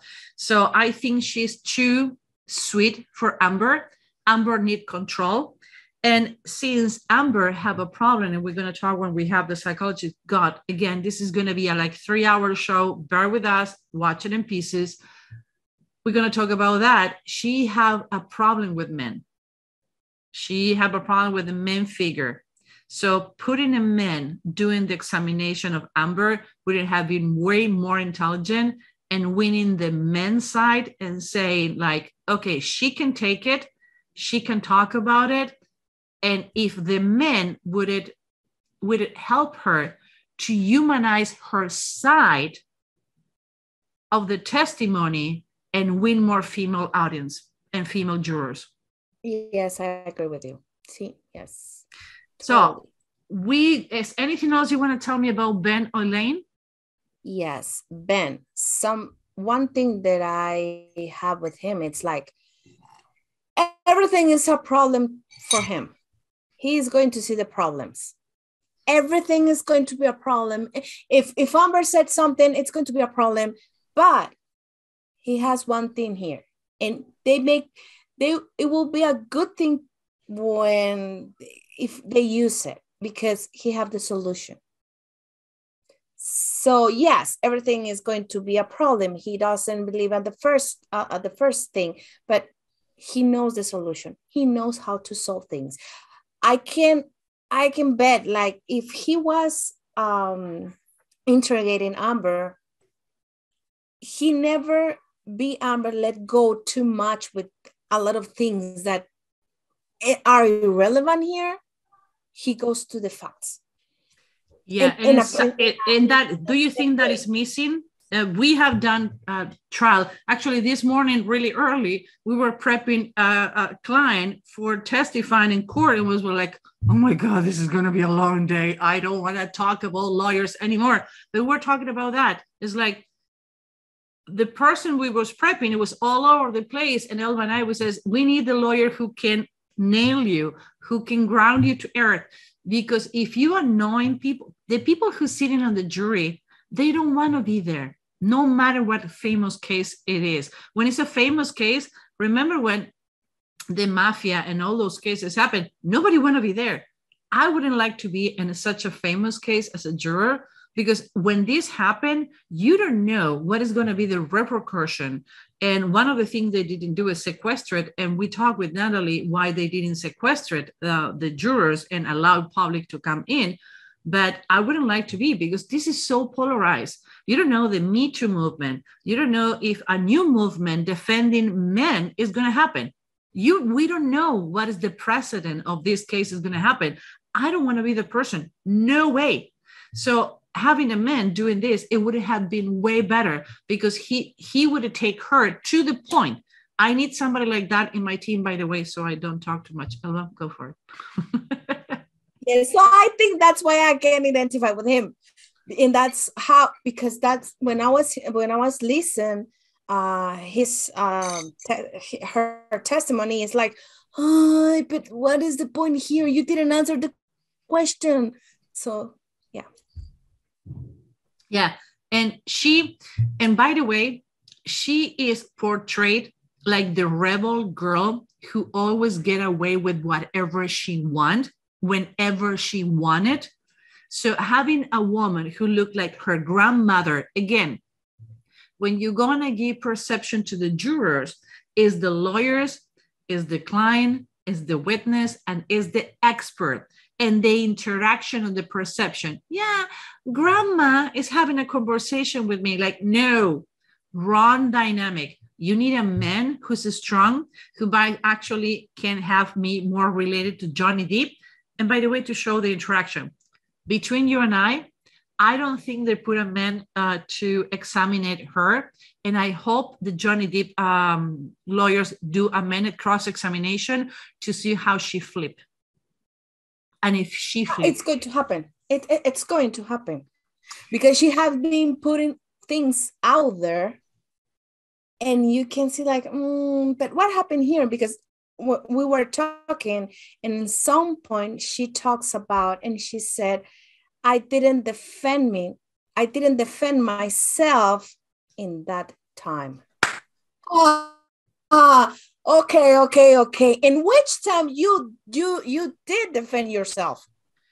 I forgot that we sent you to the Israeli military to learn a statement analysis. What I have done. I love you to death, but now you're going to be our word nerd too. You and Lena are going to drive me crazy. Lena is not enough. Now you too. But yeah, you're right. You're right regarding that. I didn't. So I think if Johnny Depp team put a man, what do you think is going to be better to the cross-examination? Because I think with a man, with the cross-examination, we need to be a little harder. Is going to be by a man. She's going to flip. And she's going to look weaker because a woman who examined her, who takes her testimony first. Huge mistake, Amber Heard team. Huge mistake. I'm not a lawyer. I'm not portrayed either. neither Elba, but believe me, we have been doing this a long, long time and we know how people react. Let's go to Adam, to reading Adam. Yes. Okay, this is the other lawyer, then I confused. This is the one who's sitting on the back, correct? Yes, that's the one that's sitting on the back. When he was sitting next to her, when Ben was interrogating, I don't remember who, but that's the only time. Okay, things that I like about Adam that I don't like too much about, I think Ben would have come out too aggressive. He looked like the Hampton guy sailing on the weekend. I get it. But I think that Adam would have been a better examinator from Amber. Why? He has more likable features. He's more humanized. And I think he would have given us the female and male perspective of the examination with Amber than the other guy did. Remember, I'm gonna remember faces. Not Ben. Okay, between Ben and Adam, I would have gone with Adam. I think he had the female male side. What do you think? I agree. I agree with you, but you Thank can God. see his. We talk about the Bambi eyelashes. Now look at him. So yeah, I think, and he's creative. So he will find a way to be like, go to the point in a creative way. So yeah, I agree with you. He wouldn't be likable, get it to the point, but he wouldn't have talk in a way to make a narrative more fluent. And another thing that, oh, by the way, I need to say is Emily Baker. She doesn't know who I am. She doesn't know who we are. But I love your channel, Emily Baker. And one of the things that she was saying, she's a lawyer. She have an amazing tech talk about having HDD. Love Emily Baker. I watch all her videos. She has been an Eric Hunley a lot of time. Emily, if you see this video and you say something in the comment, I'm going to pee myself. I love you to death. So one of the things that Emily says, and like I know her, I'm sorry, Lawyer Baker, she says is that it get to a point when Amber was testifying on Wednesday and Thursday, like, what are we talking about? Like, that was before they get married, after get married. What are you talking about? They back and forth on a way that is impossible, even for people like us who have an expert eye and an expert ear to follow what's going on, to understand. Can you imagine the jurors? Guess what? Because her lawyer wasn't strong enough to pull and do a narrative. Get your things together. This is the most important initial testimony. Already nobody like her. And we're going to talk when we talk about clothing and the way they did examination and cross-examination and how intelligent Johnny Depp was to go in first, obviously, is the plaintiff. But, hello, nobody like you already. Get your things together. Elba? I agree with you. It's like, I think you need, that's why we have been talking since the last show. You need to be prepared in any field, not just what you said, not just how you behave, everything. You need to be prepared. Yep. Anything else you're going to add on this team before we go into Johnny Depp team? I want to go with the Johnny Depp team. No, I want to say something. Now you're getting cocky. What? Tell me. No. But when we saw the pictures with Johnny Depp team, you know, this almost an hour, more than an hour, and we have like 10 slides from 30. Okay, let's go. If you want to learn what we're doing here, some of the things we're doing here, we already launched a program called Face Reading Profiling Pro for 6 months classes with 2 years of support. Coaching group classes a couple of times a week is going to be recorded, uploaded in video and audio. We're releasing units every week. But don't worry. If you says, wait a minute, the class is already started.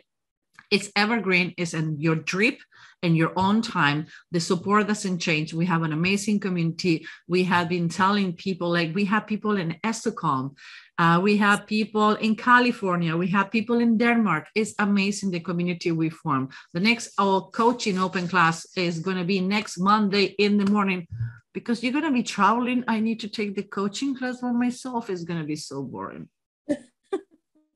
Anyway, if you want to learn face reading profiling and take it to a next level, actually, we have already 2 students. What the idea is, one of them already opened an LLC, and the second one is opening another LLC, start teaching and consulting in face reading. I love that our students come to us with such a focus point that how to make money with face reading, because it's one of the things that we teach you, how to make money and take this from the funny show on YouTube to make you a better and bigger income and be your own boss. Yeah. Johnny Depp team. Okay. Can I say that I'm going to be completely unprofessional? I love his team. I think it's brilliantly picked, not only for the face reading standpoint, it's because they're likable. I think Ben is a clown. It's funny. He knows how to control Johnny. He does an amazing job, and it still look professional. That is my perception beside face reading, more from the behavioral standpoint. You? It's the same for me. You can see Ben like interacting with Johnny. It's really good, and they're so friendly. They are okay. Let's see one thing. They are friendly. Even Ben puts more distance from people than Johnny. Yeah. That's how you can see what are the relationship that these two have. But you know, one of the things, Ben on his personal and his business side, the left part of the picture is like, get away. It's funny because between Amber and her lawyer, we still have the grandmother-granddaughter relationship. In this case, Ben-Johnny is the relationship between father and son. So we have the same dynamic, but the interaction is natural. Amber never sat next to her during the trial. So she came from the back to assist me on the trial. It was a huge mistake. She shouldn't have been sitting next to Amber since Monday. They knew, because we're going to talk when we talk about clothing, that I says to myself at noon, I should go online and says, I bet my right Tom that Amber is going to be testifying today. I should have done it. So, and we're going to explain why. But she never was sitting next to Amber, never was creating the relationship between both during the preconceiving on the jury and preconceiving of the media. They never sat together. In the case of Ben and Johnny, they're sitting all the time. And the relationship, we showed last week how Amber greeting her lawyers and how Johnny greeting his lawyers. And it's completely different. He's friendly, relaxed, he's painting, instead of like stoic. No, he's painting and his thing. Ben and him talk really slow. Ben is not like, what is going on? Like, he smile, show contempt. Johnny get it, meaning that it's a connection. They show it's a coherency. I hate the relationship that Amber is established with her lawyers, make her stoic and distant. And I love the relationship that Johnny have proposed and with his lawyers. Why? It's perception. We're not talking right or wrong, it's perception. And for the perception they have a better relationship, meaning that Johnny is easy to work with. You need to remember, when I'm getting along with you, nobody want to see a lawyer. People like you and I, Elba, we know that we'll talk all the time. Nobody want to talk to us until it's too late. They don't want to, they need to. Same with the lawyers. But when you work with somebody you're supposed to be hating because actually it's helping you, you have a good relationship, it shows that you're easy to work with. When you like Amber, and again, I don't know any of them. I don't freaking care. Nobody paid me for this. Yeah. Neither they paying you, Elba, and I don't know about it. Okay, so we're on the same page. I don't care. So when you show that you put so much distance with people who should be helping you, who, by the way, is consistency with all the witness talk about Amber, what are you showing? Like, that is true. I cannot get along with the people who get me out of jail, because she can lost a lot of money and she can go to jail, false testimony, full defamation. You don't have an idea how many things they can go wrong, and we can talk about that later. And Johnny is so easy to work with. Again, I don't know either. I don't condemn verbal or physical abuse. I don't know what happened with it. Nobody's going to know. The truth to be told in this lawsuit, nobody ever is going to know what really happened. Is going to be between them. Elba? Yes, I agree with you. And okay, I'm going to put it this way. We talk about the Amber relationship with the first lawyer, the Elaine, I think. And she's the relationship like the grandmother. See, you already forgot the name. Yes, I'm not good with names. I need to be honest. I like the faces, but the names, it's hard. But now, why this grandmother didn't interrogate Johnny? You see how things change. You see how things can be like, because this grandmother will be like the story thing with Johnny too. It would have been too good for Johnny team. It would have been too good for Johnny team. That's the reason Johnny have 2 ladies on the team and Amber have 2 men, but the female she have is not strong enough. No. And you have one point here. Grandmother, what happened when we are with the grandparents?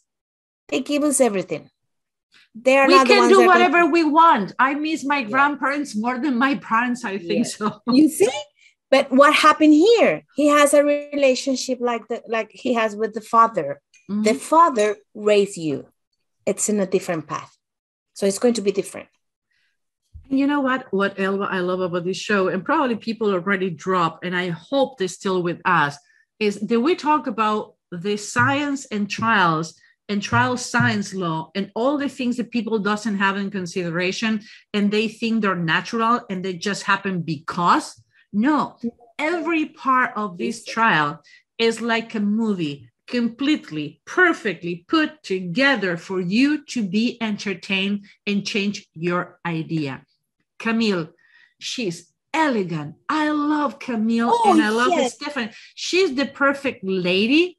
She's completely the opposite, has nothing to do with age. She's perfectly dressed, personable, professional. I love Camille. Besides Ben, for me, I'm more entertaining seeing Ben than Johnny sometime on the trial, because Ben is something. And by the way, he's super playful. He needs to restrict himself. You see the cliff on the chin. He needs to restrict himself to be more professional. But sometimes you can see when he's about to laugh and he shouldn't be laughing, you're going to see him doing this. Mm-hmm. And he look at him like, again, contempt and like laughing and like, okay, I love them. So Camille, is all yours. Yeah, Camille. Okay. There's one thing that I saw with her, and it's coherence, because she's okay. She's stronger. Why? Because you can see her. It's like, this is objection. May I go? May we can approach? So she's really strong with the things that she's saying. She's not like hesitating things. She's like, okay, let's go with this. We call it call of action. Call of action. Yes. So I like that about her. And you can see that she can be too, like talking through the story too. But she knows what are the facts and the data before. Yeah, she does. So that's what I like from her. My love, anything else about Ben Chu and Camille Vasquez? No, we can go to the next one. And by the way, I think that is Irish and Latin names, really intelligent. Like everything about, I don't know if it was the PR agent or was Johnny who picked up the law firm. Really well done. Again, I don't have anything against or in favor of any of those. We're talking from the behavioral standpoint. all the things that you don't know what happened on a trial, there are previous, during, and after. Wait for the after. This is going to be a documentary. Stephanie. Yes, I like this. Is the young grandmother. This is my younger sister. Even can be my daughter. Yes. Yes, because she likes the story. She's more people-oriented. She talks through that too. So you can see here one thing. You can see the balance between each person. Yeah. It's great because if you go to a point that you don't have to be there, there's someone that can grab you and put back to the earth. So that's a good thing, how you can put people with a different approach, with a different things to say, like you can be in the right place. So you know when you're going to use which one. All of the lawyers, female and male on the Johnny side, look professional, but likable. And her side is disjoint. They're all over the place.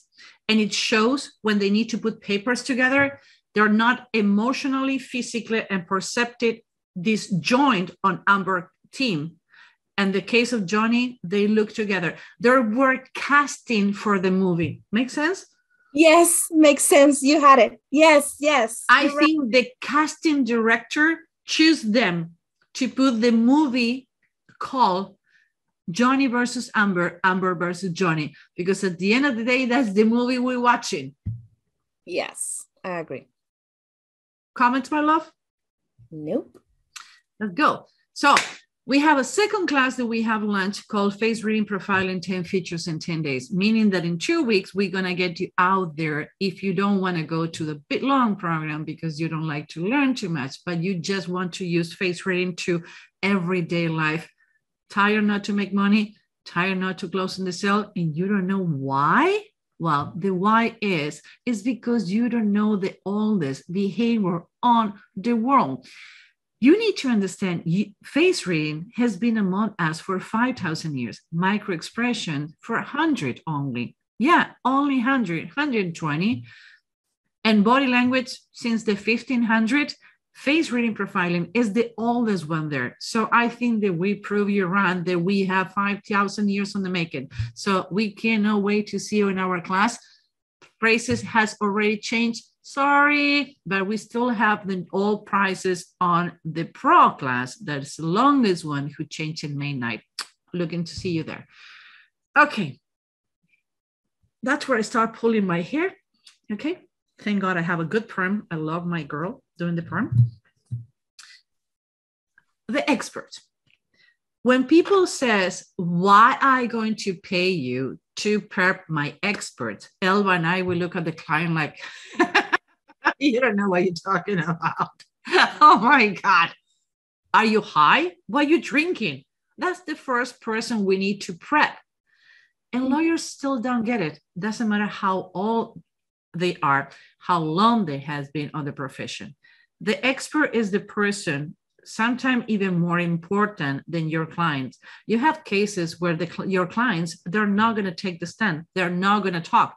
Actually, there was delivery last week. If Amber is going to be put in the stand, depending how much damage she got, maybe she's not going to get on the stand. You put the witness and the expert. So sometimes the expert, it is the most important person in the room. And why? You can have an expert who knows a lot of what they know, but doesn't mean they cannot translate to people in a human way they can understand.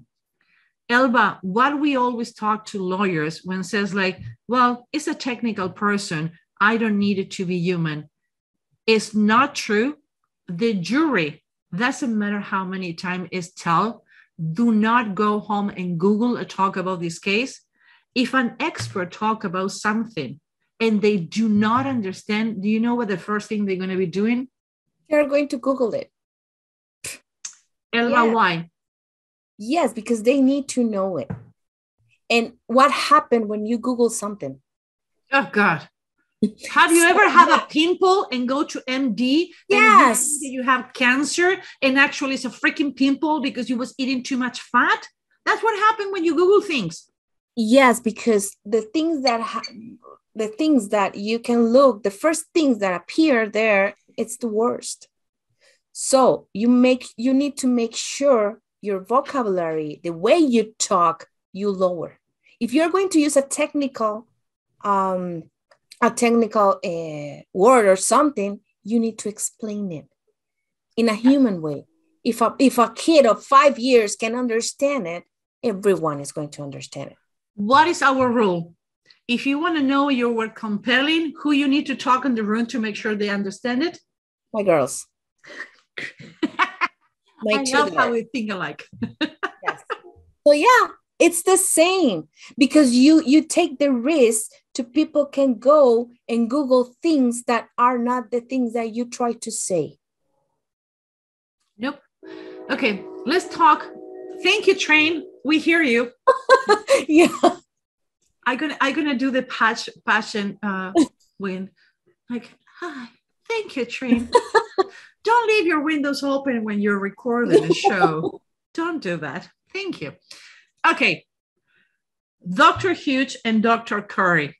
And by the way, Dr. Hughes was Amber lawyers were calling Dr. Hughes Dr. Curry.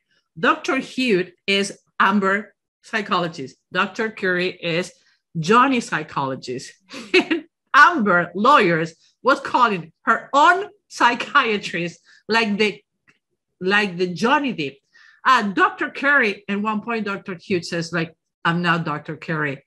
And all the courtroom start laughing. And she didn't do it one time. She did it more than once. Like, come on, is your witness, is the person who can save or kill your client and you forget your name? You and I, Elba, we can do that, but a lawyer cannot.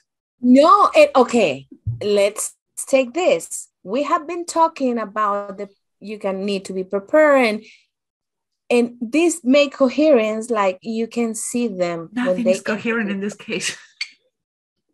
It's like they go all over the place. They go at the last minute. They look like they don't have the things together.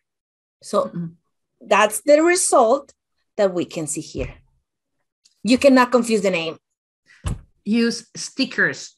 Get the freaking sticker of the person you're talking in front. Remember? I have, okay. This is one of the stickers, the big ones.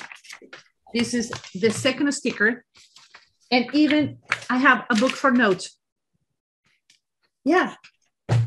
Know your turf. There's nothing wrong to have a freaking big sticker with the name of Dr. Hughes. No. I have a fourth one with the name of the lawyer, the psychiatrist, because I do know I'm going to forget her name. That I write it. Yeah, I have my notes too, because I know me. I know myself.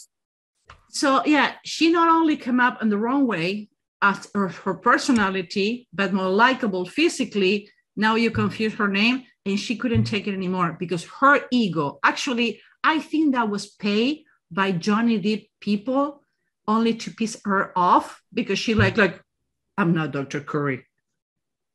You don't need to be cocky correcting people. Like, I'm sorry, I think you mixed the name. I'm Dr. Hughes. Hello. And it would be nicer, but she's like, I'm not Dr. Curry. Like, stop doing that. Okay. So I want you, I know that everybody probably saw this, but I want the perception. We didn't put any words in these images. I want you to tell me the perception. The first lawyer is Dr. Curry is the lawyer, the perception of the psychology. I was telling about no confusing things. Guess what I did as soon as I said that? Confusing the title. God is late. So you have Dr. Curry, who is the psychiatrist, who is saying that Amber have borderline and stoic personality. And we have Dr. Hughes, who says, nope, she is PTSD. And after this, we're going to see Lisa. She is a counselor who's going to explain us a little more lay terms what this means. But beside that, I want you to see what is the perception. This is a show. Again, this is a casting movie. This is the Johnny Depp Amber big screen. What is your perception about both of them, how they present each other and how you see them, do you think that Dr. Curry is suitable to be in court with that appearance? I don't think so. And we're going to talk about a couple of things that we noticed, and we're going to shut up, put the mic off, and see you take.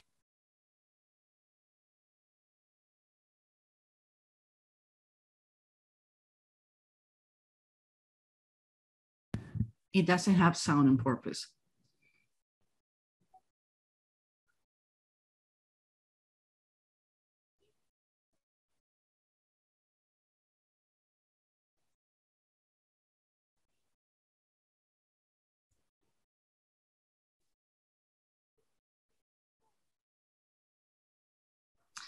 Okay, Elva, what is your perception? I know you know, but let's fake that you don't know what we're talking about. What is your perception about Dr. Curry and Dr. Hughes? Dr. Hughes, it looks like more professional. And when we talk about that, and it's something that it's so true, Dr. Hughes, they refer to the jury. Dr. Curry didn't. She was looking at Johnny Depp lawyers. And okay, yes, you need to look them too, but to which people you need to tell what you have to say. More important, who you need to convince, the lawyers or the jurors? No, you need to talk to the jurors, like, duh. And she never talks about that. So she never refer. And you can see Dr. Hughes, how she put her body to be like, connect with the jurors. Yeah. Another thing that I like is the way she dressed, the way she did the makeup, the way she did the hair, and the pearls. Okay, when a female, and it's happened to me when I need to go to court, it's funny because when people come to my house, is why you have so many different closets and so opposite clothing. I have one clothing when I'm doing sales training, and I have different clothing when I'm going to court.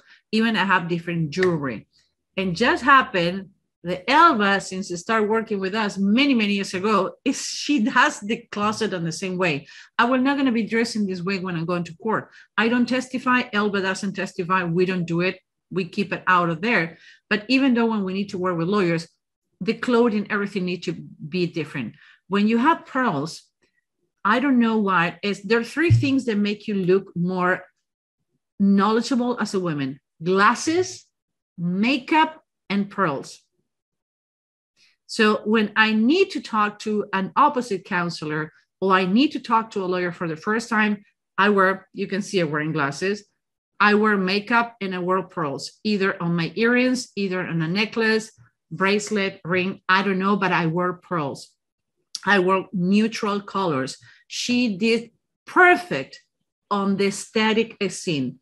Now, she freaking messed it up when she opened her words. But we're talking about perception, because most people didn't understand neither what both psychiatrists says. They were both too complex. But the first impressions are matter. Her impression, even though she was really aggressive, was better suited and better seen aesthetically for the court. Let's go to review again what happened with Dr. Curry. The hair. The hair is making me crazy. It's. You forgot to buy milk and somebody stopped you on the front of the court and says, hey, dude, come on. I'm going to give you all a small jacket so you can have feet on it, put a ponytail with a bracket.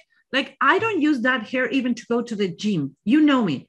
I match my robe with my flip-flop and people make fun of me, but that is not a way to present yourself to go to the court and not addressing to the jury. Elva, I'm sorry, I get too passionate about this. It's crazy because the hair for me was like, really? Why you just don't do a ponytail and that's it? And even the accessories, it's like none. You're in a court. You need to give a perception. Likeable female professional. Okay, you we get have together. one term here in Guatemala. I don't know how to translate. I'm going to say it in Spanish, but we have one term here when something like this happens. It's like she looks like a cara lavada. Yeah, wash face. Yes, That, it's like it wouldn't be though that bad that she is not wearing makeup, but the t-shirt, like, okay, yeah, I do have t-shirts all around my house. I've been painting my house this week. I've been having fun working as a handyman this week. But her jacket do this. When the jacket, it happened to me. I had big boobs and I gained weight during pandemic. Like, that's happened. So the jacket do these, but I make sure that I open it. Oh, sometimes I cut it on the back since everything happened in Zoom. Nobody's going to see it. But the jacket is too tight on the shoulders. She's wearing a green t-shirt. A gray t-shirt. I think those t-shirts coming in the back. No, don't do that. And she is a professional, like high professional, psychologist and everything. Psychiatrist, worse. She's a doctor. She went 5 years only to understand people, because we have a lot of people outside the United States. She went to the university 5 years to study as much as the doctors study. And after that, she did a specialization. So she's not lame, she's not stupid. And to be an expert on this case, you need to know your turf. But the way you present yourself and who you're directing, while you're talking, come on, Elba, take me out of here. No, I agree with you. It's like she needs to look like what she is. It's funny because when there was cross-examining Dr. Hughes before Amber was testifying, who was completely made up. I knew Amber was going to start testifying on Wednesday for two things. I'm going to tell you one. Dr. Hughes was using a specifically more emotional language and like putting the red carpet for the big star to come. Her cross-examination answers, I like the lawyer, I like Ben, how he did it, that I knew that something was coming up. And Dr. Curry was wearing a turtleneck black. Her hair was perfect and wearing lovely glasses. It's like, girl, you went to our 101 expert jury presentation. She looked lovely. She looked neutral. Black turtleneck. If you don't want to wear in a suit, I don't say you need to wear a suit. A black turtleneck with nice black glasses, her hair well done, light makeup. I couldn't recognize it when the camera put it. Like, wait a minute, like, oh my God, it's Dr. Curry. She looked hot, friendly, approachable, intelligent. She's wearing makeup, glasses, all the point that she needs to be wearing. Why you didn't do that, girl, on the stand? Why you lawyers didn't do that? Come on, guys. And you stop with the klaxon. That is FedEx. Everybody's out there. Come on, guys. We're recording a show. Who does, by the way, need to go up in 3 hours, because you see him now, but we recorded 3 hours early. Alba, anything else? No, I need to. Okay, no. It's like, for me, it was like, okay, really? You need to be prepared in every field, in any field. So you see? And now we're going to talk about the bias. Now we talk about the funny part out all over the place. I'm going to talk about two things, and I'm going to start with it, but we agree that those things that are bothering us. Dr. Curry was cross-examined to go with the lawyers and Johnny Depp house to have drinks and dinners and interact before the case and before the examination.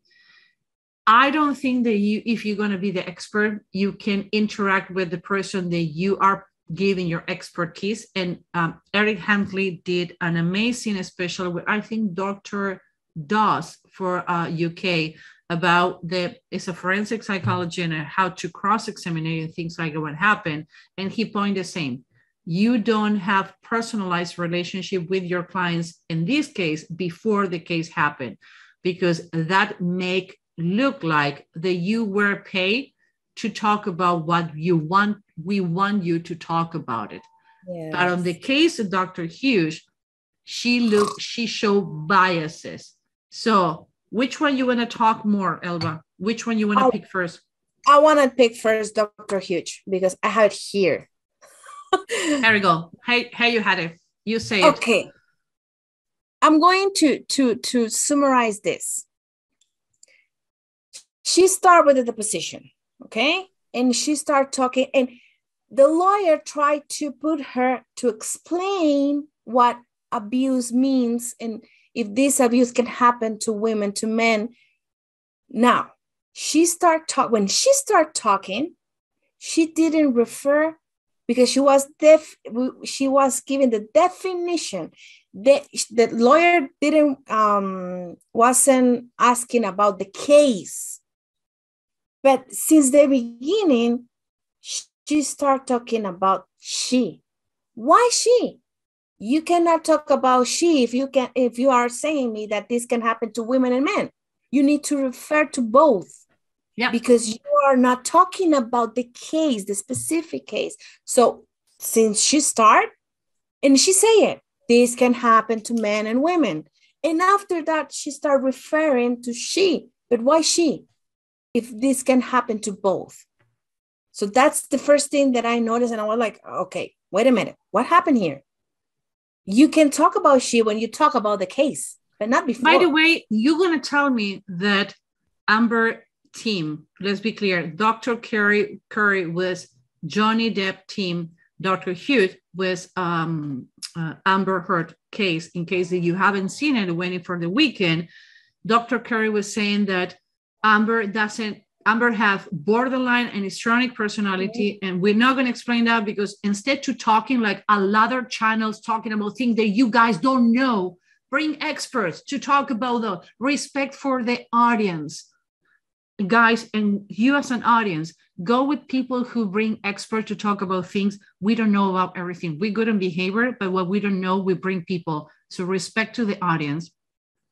So Dr. Hughes says, Dr. Carey says, histrionic borderline, no PTSD. Dr. Hughes says, no borderline, no histrionic, only PTSD.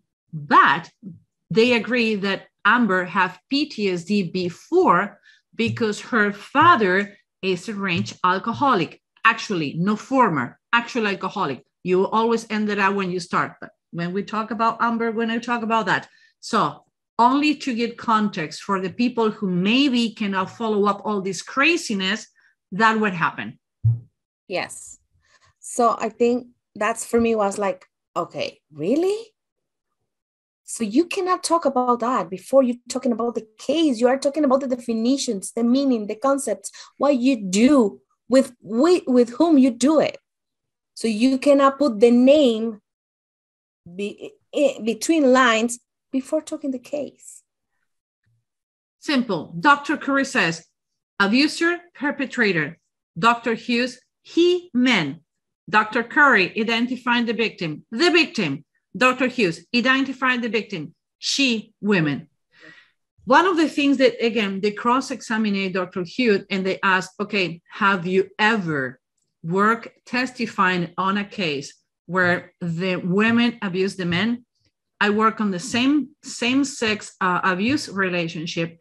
I work with kids, but she couldn't cross-examine. Come on, that is the easy cross-examination ever to destroy the testimony. She was likable. She was doing all the things right, but she wasn't prepared for questions that is not on her scope. No, I agree with you. It's like that's the reason you need to prepare expert. That is the reason that you need to be on top of them. It's one of the most difficult prep that we have done. Elba, it's difficult to prep experts. It's difficult because they have their own language, their own words to use, and they want to be stick with that, and because that's the way that it needs to be saying. But no, it's not the way. That's why we use face reading too. Why? Because yes, you have the technical language, but no, not everyone is going to get it. Based on what we can do the face reading, and based on the face reading, we can tell you how you can arrange this speech to lower and to be talk and understanding in the way it should be. One of the things that we says when we do a prep trial, it's funny because we take like 2 months of prep, and the last week everybody go closing, because until we don't have the jurors, we don't do the final preps, because it's about the jurors and how you need to talk to them. The lawyer can be beating you and hitting you in the face, but what Elba and I would do is like, okay, she takes 6 jurors, I take 6, depending. Sometimes in high volatile cases, you have 18, you know that? You have 6 jurors. There are the backup sitting on the waiting room, and they need to go through all the trial. The only difference is they're not going to have the chance to go at the end and says, I think it's guilty or not. So we read all the faces and says, okay, Elba, you take 6, I take 6. Do your profiling. Let's do the profiling of the person who is a client, lawyer, witness, or expert. And we go and say and explain to the person, like, okay, whatever you do, don't do it. I need you to do the opposite. Why? Because you're going to clash with 90% of the jurors. And if we have 90% who like you, the 10% who doesn't like you is going to switch the idea, because the other one are going to push it. So it's not to teaching people how to lie. Is to teach people how to tell the story based on what the people want to listen to. And in this case, I think both fail at some point. But yes, if I need to lean for a testimony who was less aggressive, less biased, and more approachable, I would go with Dr. Curry. Even though, dude, we have our lovely Law Don, who at the end, we didn't bring it because we know it's going to be a long show, but makeup, hair, and how you present yourself is as important as what you says. We don't want to be superficial, but we need to understand, if we put Dr. Huge presentation physically with Dr. Curry talking, whoever did that would have won. Elba? Yes, I agree with you. It's like we need to understand that we need to deliver the information as the way the other person is going to understand it, not as the way that I get it. Because it's one thing, we intake, process, and communicate the information in a different way. So we need to find the common denominators so we can put the speech and you can say the speech as the way that everyone is going to get it. And to talking about what is histrionic and borderline and PTSD, we have an expert. And I'm going to read her name because I'm not an expert reminding names. So Lisa Aranas is a licensed clinical professional counselor who, by the way, have a law degree too. So when she explained what she does and about these pathologies and personality disorders, she can talk from the legal aspect too. Again, it's going to be almost 20 minutes or something, but I would say, since you're spending so much time in the media, learn a little what it means, how they can be find out, and the most important, nobody talk about it, but there is treatment for this thing. So don't let other people label you. If anybody had tell you you're histrionic, borderline, or PTSD, it's not a label.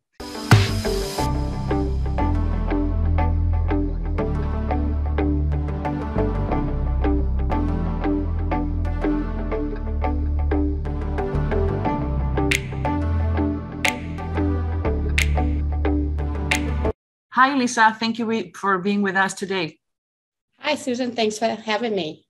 Well, you have 2 combinations regarding this case, and we're going to talk about general terms, but you have a law degree and a degree in licensed clinical professional counselor. And I think that is a beautiful combination to have in this case, because we have the law instance that we have lawyers in this show talking about what is defamation, what are the basis for the defamation case. And the other aspect is the experts that are being talking about PTSD, histrionic personality, borderline personality. She had it, no have it. He's aggressive, she's aggressive, gender bias. And I want somebody who have both worlds to explain us first in human lame terms, what is histrionic personality and what is borderline personality disorder? Okay, I will give it a whirl. All right, so histrionic personality disorder it's really marked by unstable emotions, really distorted self-image. And the very key piece is this overwhelming desire to be noticed. They're very, very uncomfortable when they're in a setting where they are not being noticed. So there's criteria. I can list through the criteria to be diagnosed with it. There's this mental health of diagnostic. I'm saying that wrong. See, that's how humanized I am.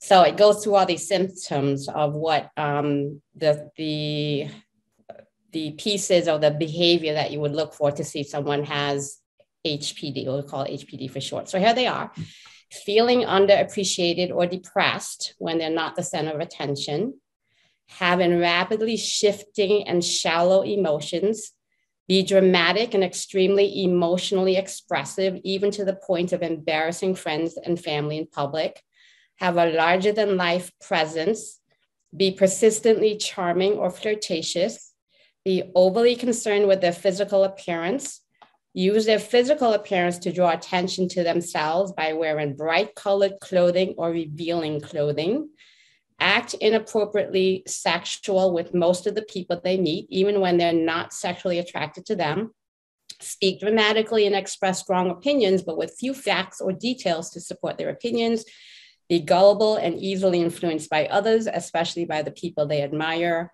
think that their relationships with others are closer than they usually are, have difficulty maintaining relationships, often seeming fake or shallow in their interactions with others, need instant gratification and become bored or frustrated very easily, constantly seek reassurance or approval. And the last one, extreme attention seeking behavior in people with HPD may involve frequent suicidal threats and gestures. So now, go ahead.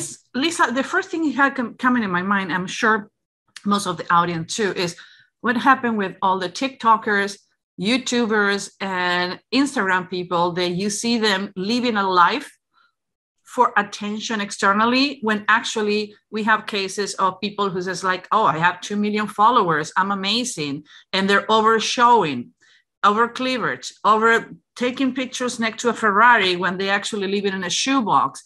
So the first thing coming in my mind is like, go to Instagram and you have the HPD all over the everywhere. place. That's a great question. So this has to be pervasive. It has to be everywhere in your life.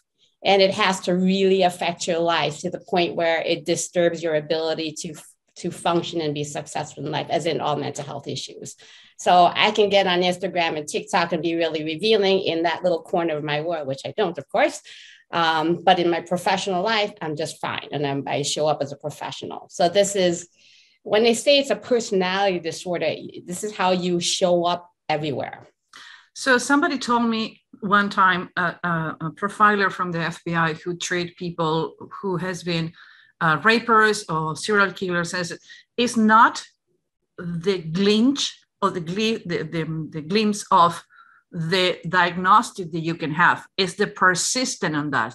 Everybody in our life, to survive or go through different things in our life, we can become narcissists, we can over need it, but we use those tools to survive or go through certain situations in our life.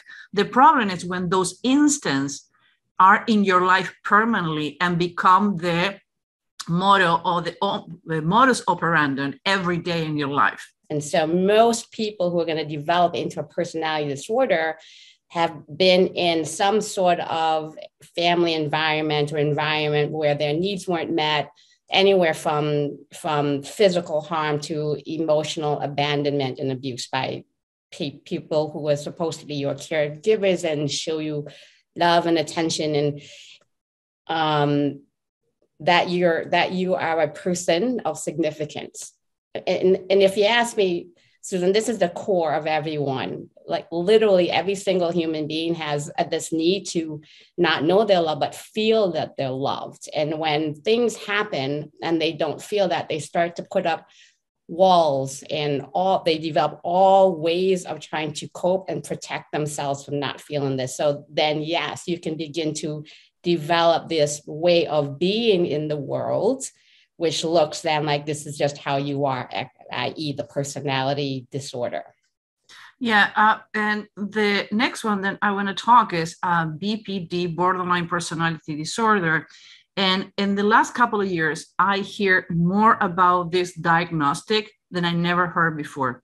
The DSM-5 has changed a lot of the criteria, and we're not going to go to the too technical because it's that for helping people to understand what they're talking in this lawsuit. But I have people who come to me and says, well, I feel like this is like the new color on the clothing, because this year everything is going to be green. Everybody going to need to be wearing green. So now that everybody is diagnosed with BPD, everybody need to be treated. So it's a major tendency before we talk what is BPD. Sure. So BPD, sort of like the histrionic, there's a lot of emotional swings, intense behavior.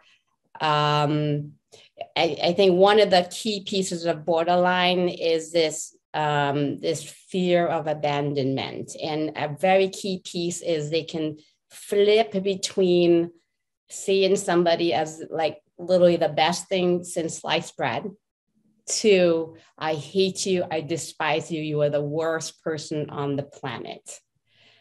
So that's their core wound is this fear of abandonment. So then they do, similar to histrionic, they're also looking for attention. But they have a very difficult time regulating their emotions. They're very impulsive. Relationships, so kind of unlike the histrionic, and we could talk about a little how they overlap, but their borderline relationships are very I love you too soon. I hate you too soon either. Too soon to be God.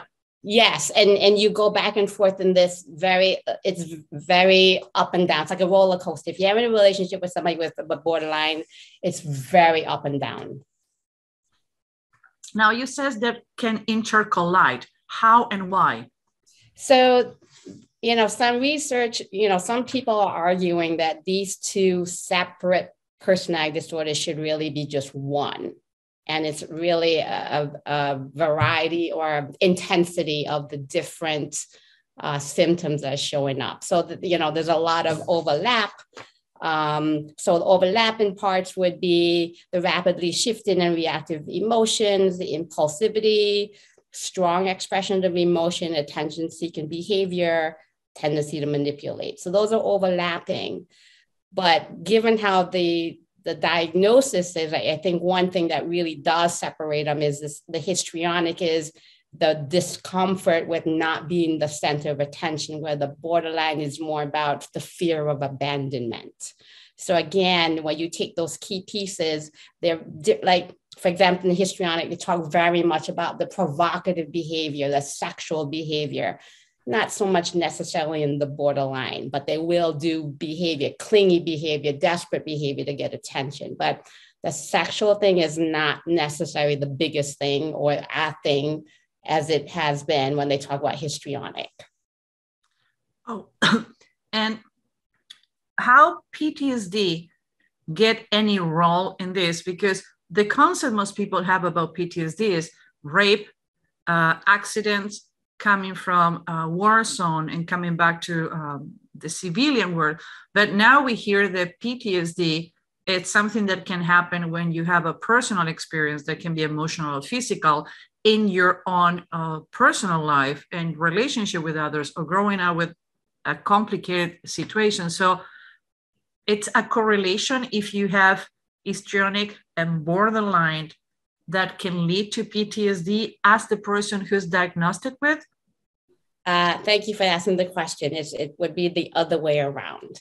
So yes, you explained PTSD quite well, but there is this another diagnosis that we don't recognize yet. The WHO, International World Health Organization, recognizes something else called CPTSD, chronic post-traumatic stress syndrome, or some people call it childhood stress post-traumatic stress syndrome. Whereas PTSD can be from a single event, like you said, a rape, someone shooting you, or you go to war. CPTSD is based on the idea that you're living in an environment for a long time, months, years, where your emotional needs are not met. So anywhere, again, from abuse to neglect, parents abandoning their children, or an alcoholic home where people don't really feel safe. They're walking on eggshells all the time. What's going to happen? Is my father going to blow up? Is my mother going to blow up? Are they coming home? So it's kind of the opposite of a safe, warm, healthy, nurturing environment. Not that. So depending on how extreme it is from not having that, people then start to develop all kinds of ways to literally feel safe. And I would argue that this piece here, this not getting your needs met, not feeling safe, gives rise to mental health diagnoses. I can give you for an example, ADD, a simple one, and that's you can't stay focused on what's going on right now. So imagine you're living in an environment, in a home, where there's a lot of yelling going on, a lot of physical stuff going on between your parents, and you're fearful, but you can't leave the home. One of the things that your brain might start to do is get distracted. So you're presently there, but your brain is somewhere else. You're out in the park playing, you're daydreaming, you're something. We can call that ADD eventually, but we can also say this was a way that someone learned how to cope because they literally couldn't physically get out of the house and feel safe. So their minds went somewhere else. And I can say that for a lot of different things as well, but that's just a very simple example to explain how we start developing all ways of interaction with our environment so that we can get our needs met. So let's say histrionic. If you don't feel like you matter, that you're being ignored, now what are we going to do? Well, I want attention. How am I going to get it? Let me be a big personality. Let me be sexually provocative. Maybe I saw somebody being sexually provocative in my house and that got attention. So, whoops, I learned something. Let me go do that out there so I can get attention. It's literally all about trying to get this basic need filled that I am a somebody. That's it. A great book that I read a long time ago about BPD, borderline personality disorder, is Stop Walking on Eggshells. Mm-hmm. It's a really good book for the lay people to understand and not to get confused about what is BPD. I think it's really well done. And if you don't like reading it, you have an Audible too. I have not read that book, but I could see, because you never know when you're going to trip that person up. The slightest wrong comment or a look on your face or something, it can send these people off on a tailspin and they can just launch into you like there's no tomorrow. You don't want to deal with that. So you don't know what you're getting. Yeah, you need to be really careful when you're going out there. Now, I'm going to utilize your law degree and your professional counselor degree. And I will not going to ask you to make any opinion on the experts in this case, but in a regular case, when in my experience, when I prep experts, people says, why you need to prep an expert? Why you need to prep a lawyer? Because you can know a lot about what you know, but it's a difference between you knowing and you explaining in lame terms for other people to understand. So in this case, we have two experts. Both has been criticized for the ways, but I want to go to another level. When you're talking about diagnostic and labeling people, that is really risky when none of these experts has enough time that is considering to do a real diagnostic or have both parts present to see the real dynamic. Because we know a lot of patients, when they come into therapy and when you have a lawsuit, things is going to be so publicly done, they're going to say what is convenient to them. Everybody does it. Hey, guilty too. So what I'm saying is, what are the risks to be clear when we talk about personality disorders and diagnostic? Because personally, I think that when you don't do that to the media and the jurors, what is going to happen, no matter what the judge says, they're going to Google terms And when you go to the Google things, you can step in a lot of personal comments and not well-prepared diagnostic by professional who knows what they're doing. So my question specific is, what are the risks to not inform people correctly about the diagnosis and the meaning of each diagnostic?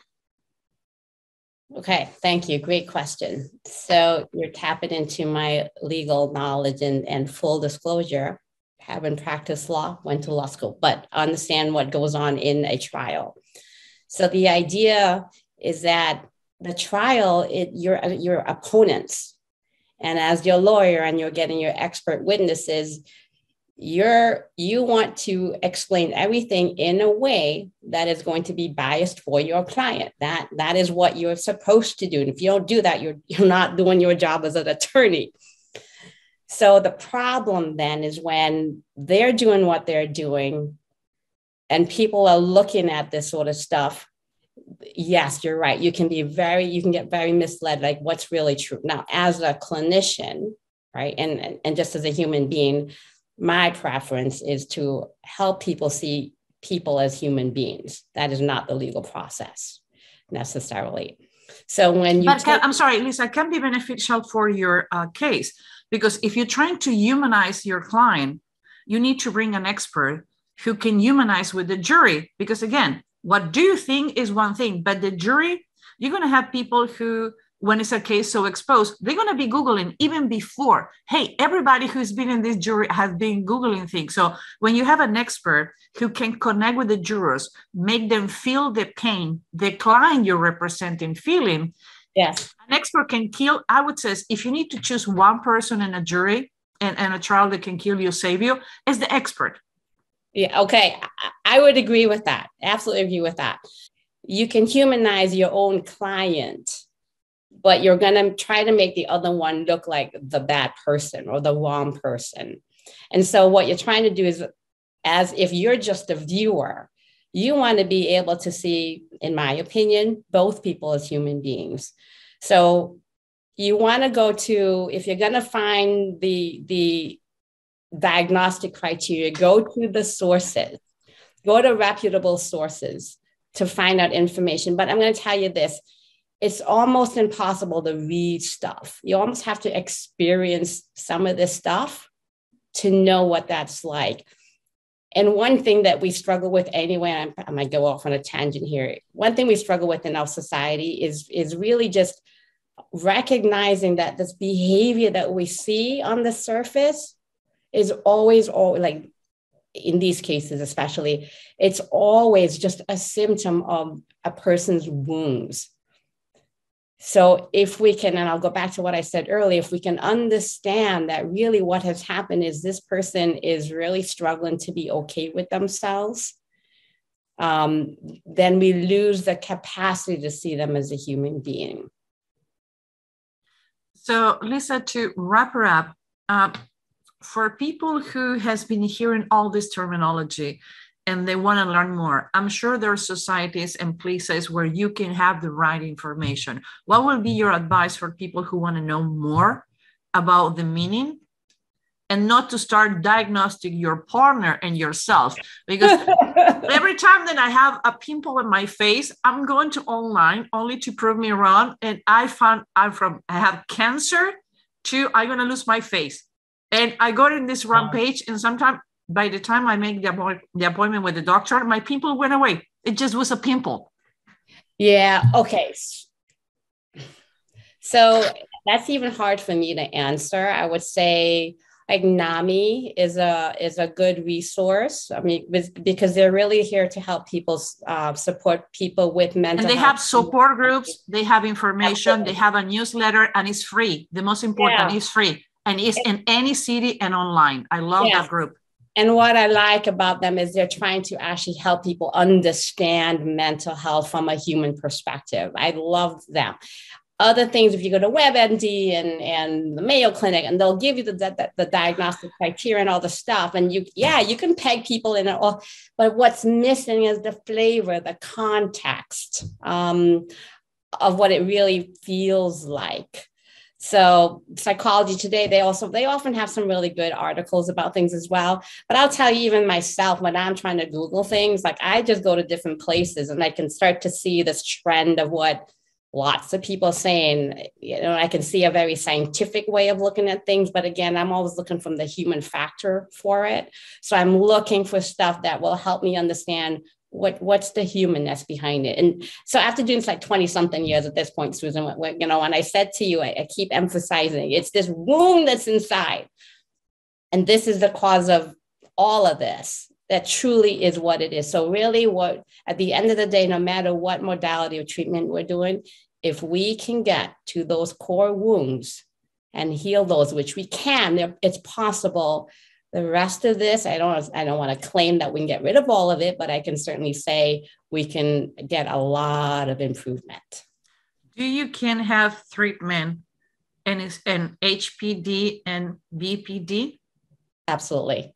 Absolutely. It used to be said that these are just things you manage, but it's shifting. There is definitely ways to improve because again, if you go back to what's the core of it, right? Which is this, I'm not okay. I need this attention. I need all of what you go back to. Why does this person have this need?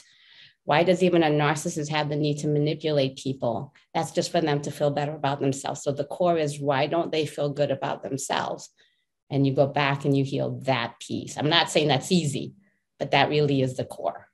I was looking for an expert on narcissists a couple of weeks ago, and I was told, you're not going to find an expert because narcissists, they don't look for treatment. Now, people with HPD and BPD, they're coming to therapy because they want to get better or because their partners or family members drag them to therapy because they see the symptoms. So histrionic people don't really see anything. They don't know that their behavior is not okay. So most of these people will come in if they're going to come in because of their problems that they're having, anxiety, depression, relationship problems. They're coming in for those reasons, not knowing that they have a personality disorder. So when you're working with them, you start to see this pattern and like, okay, this is what we're working with. And I hate plugging a diagnosis in somebody. Even when I'm working with a client, I hesitate to say something because of the very mere fact that they go online and they start Googling and then they go, oh, I was going to swear. And I tend to not want them to do that. So what I'll say is, okay, you have this thing, right, just for purposes of discussion. But then I try to fully inform them. But I don't like to, I'll use a label just for a label, but I'm really explaining it from the human side. Like, this is what you're struggling with. This is why you do what you do. This is why you're so provocative. This is why you're doing this, is because you're trying to fill this need. And let's work on you filling this need within yourself. Okay, to close this, Lisa, and I will keep talking forever, but I know the people short span is shorter. Got it. I would say personally 3 things, and you tell me if it's wrong or right, and what else you can is. If you have a doubt about yourself or a loved one, go to a licensed person who knows what they're doing. Don't go into the gurus in YouTube. Nothing wrong against that. We are on YouTube, but we bring experts to talk about things because I can know but not understand. Second of all, don't jump in conclusions for 3 steps. Go to the context, and the only people who can determine those things and help you with those things is people who's licensed. You can go to the holistic, you can go to the traditional, but go to people with certified, they know what they're talking about, and that you can trust. Not always gonna like your therapist, because part of the therapy is like collide and like, I hate you, and 2 days later, hey, I come back to therapy. But go to people that you can trust based on their knowledge and the background. Don't go to anybody who's selling you a free class online. Lisa? Yes, I agree. All of the above, but I want to just say this, even with therapists, some therapists are not familiar and don't do the deep dive work, the all the way in the early years. So that put Band-Aid. You want to find someone who really understands this stuff. Lisa, thank you very much for being here, and I'm sure we're going to have you back. Okay, thank you so much. I appreciate the opportunity.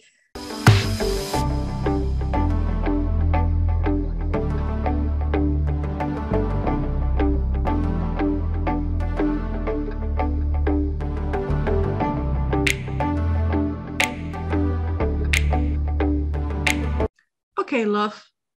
Any word of wisdom regarding what Lisa Aranas says? And by the way, Lisa, all your information is below. If you want to learn more about her, she is locally here in Chicago, the same way that Natalie Harris, the lawyer who specializes in defamation and media. And Eric is actually in Virginia. I met her in person. I met him in person last August when I went to spend some time with Lena Cisco and her husband sailing and having fun. Words of wisdom, Elba, regarding medical. I will not going to open my mouth because I don't want to get sued defamation. Okay, I just want to put one thing out there so you can do your own analyzing thing here. It's like she talks about Istronic and how the difference and things. Now, listen to Amber and listen when she's talking about a few things like, for example, they were in I don't know, in a party or something, and they were taking drugs, mushrooms. And what thing that happened there, that the woman that was there, Johnny Depp thinks that Amber and her was having something there. But the stewardess or the party, because apparently it happened more than one time. No, but that's why, because the second time happened in the flight. Yeah, that's what I get confused. So it's like, why everything needs to be about her and what people thinks about her. So I'm putting out there, just you can do your own analyzing and things and everything, but just listen on what she's saying, what she said, because it's got my attention. And when I listen everything and watch the video about Lisa and watch how she talks and how she defined. And then I was listening to the Amber's testifying. I was like, okay, everything needs to be. Oh, and it's like, I need to save him. He told me that I saved him. It's about her. It's about him. What is out there? So I leave it there. You can talk about the couch, because if it's not, I'm gonna forget about it. You did a really good point about when she's testifying about the couch and the mention again. She has been trained a couple of months ago by the former Israeli military interrogator who bring a statement analysis to the United States. He's one of my mentors. I love him. I studied with him and I studied with Lena, and I love all the things that taught me. And now Elba is going through the same path, but she's going ballistic. Like, girl, I need to cut your candies. No more training for you. Because now, Susan, really, now, why you put this and this? Not like, Elba, let it go. Let it go. She's like kid with a new candy. So what happened with the couch, love? So it's funny. Entertain our audience, please. Okay, remember, this is funny place. One thing here. When Amber started talking, testifying, the attorney start to get into the place that she can tell the story about them, right? Now, there was a movie, press, I don't know what, Rome Diary. Yes. That one. That's the one. That's the way they met. That's the way they started dating. It's like I was like, okay, they were in London, I think. And I don't know. You were obsessed with the couch. I didn't. And Johnny told Amber and said, okay, let's have a couple drinks and come to my room. Here's going to be the producer, and we are going to talk, the three of us. And okay. Then Amber get there, and Johnny said, the producer can make it, so we can stay here and talk. Listen. It happened a couple of times, no? That he invited her, saying that, oh, poor me.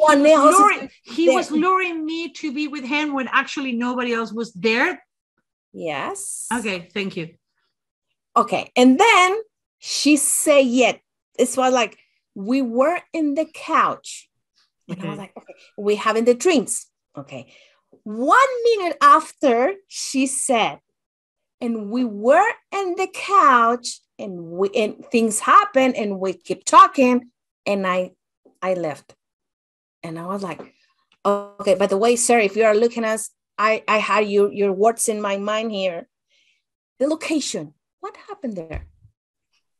Why she needs to specify the couch twice? Yeah, what happened on the couch? I think the couch was the beginning. That's where it happened.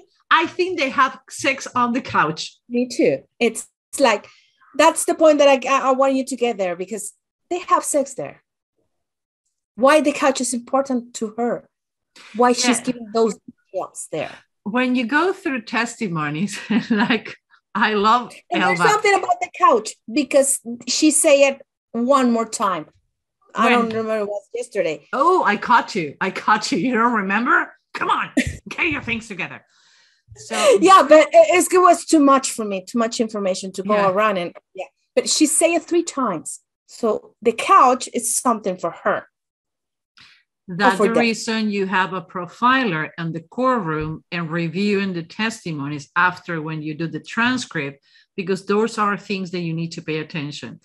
Elba apparently is going to be, even though English is not her first language, guess what? The one who developed a statement analysis, English is not his first language. Amino Ansapir, I'm going to say it, I adore him. He is my mentor. He teaches everybody else how it's get done. He is the father of this since 1987. So if you says you do a statement analysis and you didn't study with him, I doubt it. He is the one. So I think you're going to be leaning more to the statement and words. I'm going to keep it on my face reading because it's easy for me. But that's the reason you need to have an expert. We are not selling our service. Believe me, we are booked until 2023. And I shouldn't have said, believe me, because that looked like it's not true. But we are booked until March 2023. So we're not taking any more cases. We're not taking any legal prep. We are overbooked. We don't have enough trainers and our team to do it. I'm just explaining to you so you can learn on the process, wasting your time going through this. You need to have somebody like that, because it's not only the prep, again, it's the during and it's the after. Lawyers make mistake, witness, clients, and expert. And words so subtle, like you say that you have another note. I never defend my dad until then, or after that, what she said. Until that time, meaning that it's a break on the story, a before and after. So before that, she was supposed to be a doormat. After that, she wasn't a doormat anymore. Now, the incident with the finger and the escalation of the aggression happened after that. That's the reason you need somebody on your team when you're going through, because those are the things the lawyers miss it. Nobody reboot on that question. No, nobody did a cross-examination on those things. Like, why are you going through the couch again? Why you say that? Nothing happened, because they miss it. But for her, it's important, because when she let it out, it's important for her. So it's something to pay attention. And now I have one thing here. Okay. Only one? Wow. Surprise. You know, it's remember when Johnny Depp testifying, he refers to her like Miss Amber. What happened? Miss Heard. Sorry.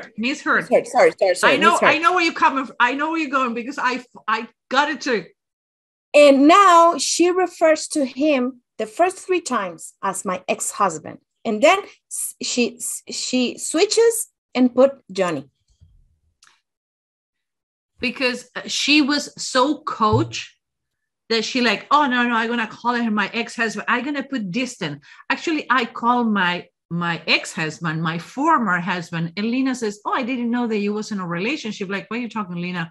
He says, well, my former, meaning that he was replaced. I'm like, Lena, I love you the same way I hate you. Yeah. But yes, that's the way we go again. You need to be prepared. Yeah. You need to be coherent with the things.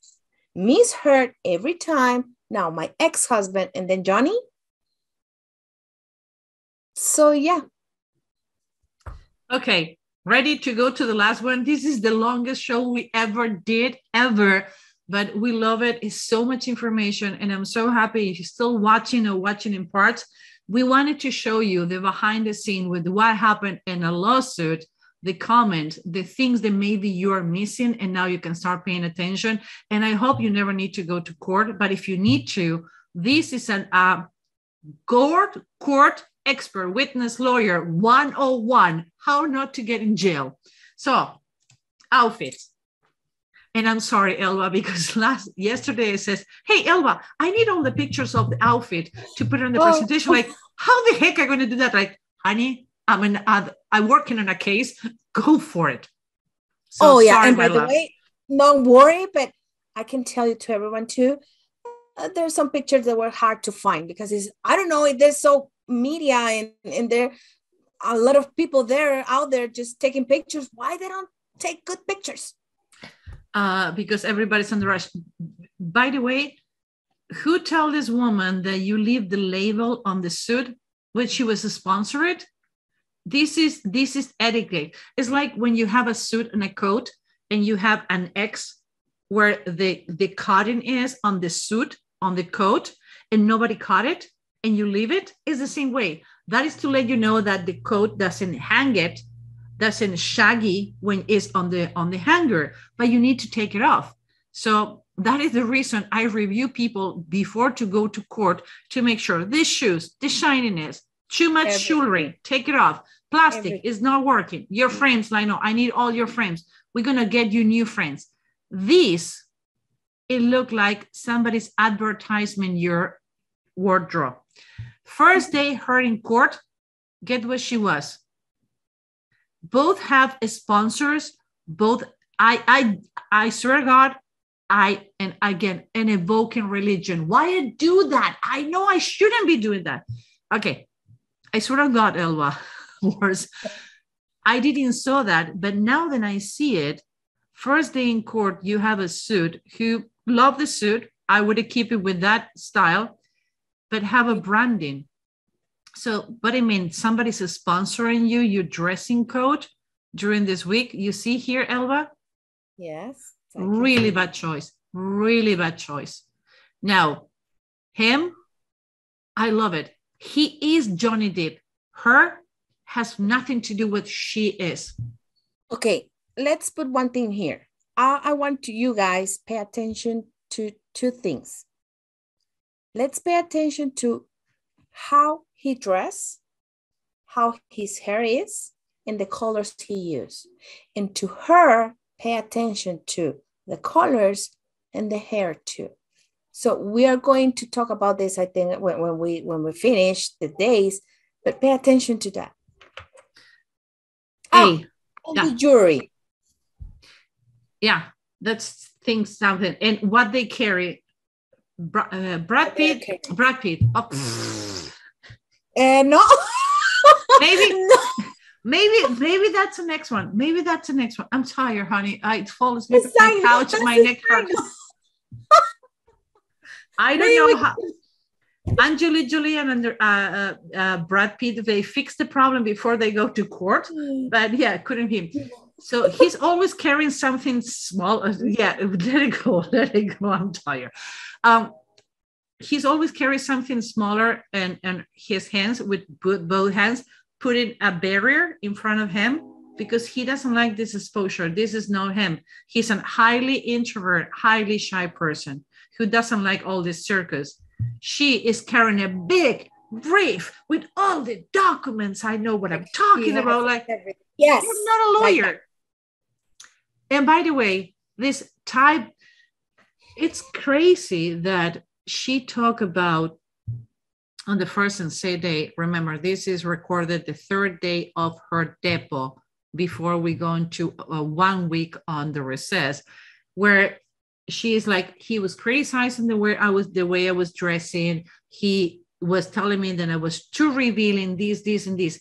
She have a pattern of dressing, and he have a pattern of dressing. He has been formal and well-dressed in some events. He had been wasted, dead drunk in another event too. But she never dressed the way she dressed in court. It's impossible then one juror haven't Googled her and they don't know how she dressed. She's too masculine, too aggressive. She changed her hairdo every day. When Johnny Depp, no Brad Pitt, I almost said the same. Johnny Depp have a more coherence. He is what he is, and just take a couple of rings away. But she even talked about the amount of rings that he have and how afraid she was about it. He keep it. Elba? Yes, I agree with you. And that's how you can see how a person it's coherent of what he tries to put out there and what they are, what really are. So, okay, the colors there look like the same one. But with her, just the day one, we go the day one to day two, we can see a difference, even the hair. Yeah. Anything else on the hairdo? You want to go to this third day? Let's go to the third day. Okay. Hairdo, they're both really well get together. We are not complaining about or criticizing the way they dress. What we're saying is one of them is coherence with the way they are. The other one has nothing to do. And there were a lot of suspicions and comments on the media about she matching what he's wearing. We're not going to go there. It's more about why you need to have a stylist when you go to court to an exposed case. Again, the movie is called Johnny versus Amber. This is a movie and you are the audience, even though you don't pay the ticket. And now we go into a better. What is the perception you have about her, Elba, as a woman? She's approachable, innocent, or she's a ice freaking queen? She's a queen. She's not approachable. It's like, for me, it's like that. It's like, she's not approachable. She looks like she needs to be the queen, the center of the attention. It's, for me, I like some things, but I think that she's not using the same, like the pattern. So, no. And you know what? One thing that got my attention of her, especially when she was testifying, the chin goes up. So she's not approachable. She needs to be the queen there. We were supposed to have a Botox specialist because there are some people saying that where she have scars on the face, that she have the bruises, are where you can have Botox scars. We use Botox and fillers when we have people in court. Yes, that can happen. I saw it. That's the reason we get our people to do Botox 10 days before they go to court in case they have bruises. They need to stay on the institution. They need to have a shot test 3 months or 4 months before they go to court to make sure they are not allergic to Botox. Again, you don't have an idea how many things going when you need to put a movie like this on the court. Okay, next one. She looked like more like a lawyer, like than the victim. Like she's going to defend herself, like she's the one that knows. And no. Who told you? And by the way, for the people who is complaining about Johnny Depp using shaded glasses, in one eye, he's almost blind. So please get your facts ready, because I hear even lawyers saying like, how the judge allow it? What is this happening? Dude, get your fact together because he's almost blind. So people who's almost blind, they do that. So when you're almost blind, one of your eyes, the one who's debilitated, the nerve are debilitated, tend to do this. And it's distracted. So in order to balance your brain, because your brain is going crazy when one of the eyes doesn't work, is help you to ease. And remember, the difference between a stage and this scenario is nothing. The lighting, the talking, everything is like scenario. So he need to be having like shaded glasses. I had it when I spent too many hours on a computer on too many Zoom meetings. I tend to have the shaded glasses because they help me. Again, she looked like a lawyer. He looked like Johnny Depp. He had more a consistency on the wardrobe Yes. Then she have Elba. And his hair. You can see sometimes he doesn't have a ponytail. Sometimes he had a ponytail. So if you can see him, how he dressed until now, the only thing that can disrupt your vision, your view, it's his tail. Because he's like that. He even used the same earrings. Yes. Look on day 5, and we talk about the earrings on the sides of the ears. We did it on the last show, and we did it with Eric on Monday. You can see it's consistency. Now I'm gonna go to the end. Sorry, I'm excited. Same earrings for him, same hairdo, same style of suit, same tattoos exposed, same rings, same glasses. You take her. I know you love her to death, so I'm gonna let you do her. It's okay. The hair is not the same. And day 7, it's like in the tail. Okay, I know that maybe it's the styles, or I don't know. What is the? Oh my God, I forgot. I have a big lagoon in my brain. Oh my God, the thing is going here. No, the umbrella. It was the umbrella. No. Oh my God. The tie. Oh my God, Susan, I use tie. So my parents, my father used to show me pictures about my family. My father was Calabrese from Italy. So he used to show me, okay, it's time to go for me to go to sleep, tired. He used to teach me and show me how my roots and my family come from and the way they dress. And the Sicilian mafia and the Calabrese mafia was wearing like she's wearing on the day 7. Jacket, vest, shirt, no tie. And she's wearing a pinstripe suit. He's too, but he's coherent with the way he dressed. He never wore this outfit without tie, but she's wearing the same outfit that he is wearing without tie, and finished and done. I'm the mafia. I'm the boss. I'm in control. Like, really?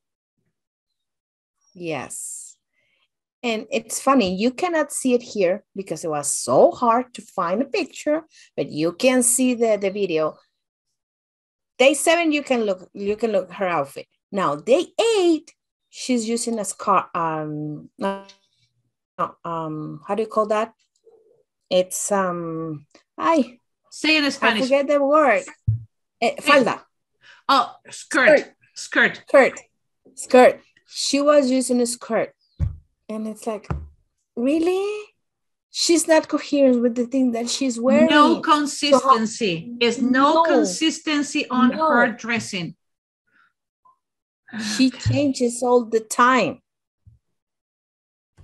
Yeah, it's like, actually, it's consistent with the diagnosis of Dr. Perry. Thank you, Train, again. That's the point that I want you to look, because it's coherent. Because it's not consistency. And what happened when everyone has a style. Me, I love my Converse. You are going to see me in Converse as many times as I can. I do know that. I know that sometimes I need to change, but I have a way to dress. You are going to identify that. But what happened when someone, it's not consistent with that? What can happen in her mind, for example? There are things that don't make sense here. No, they don't. Okay, to make a break.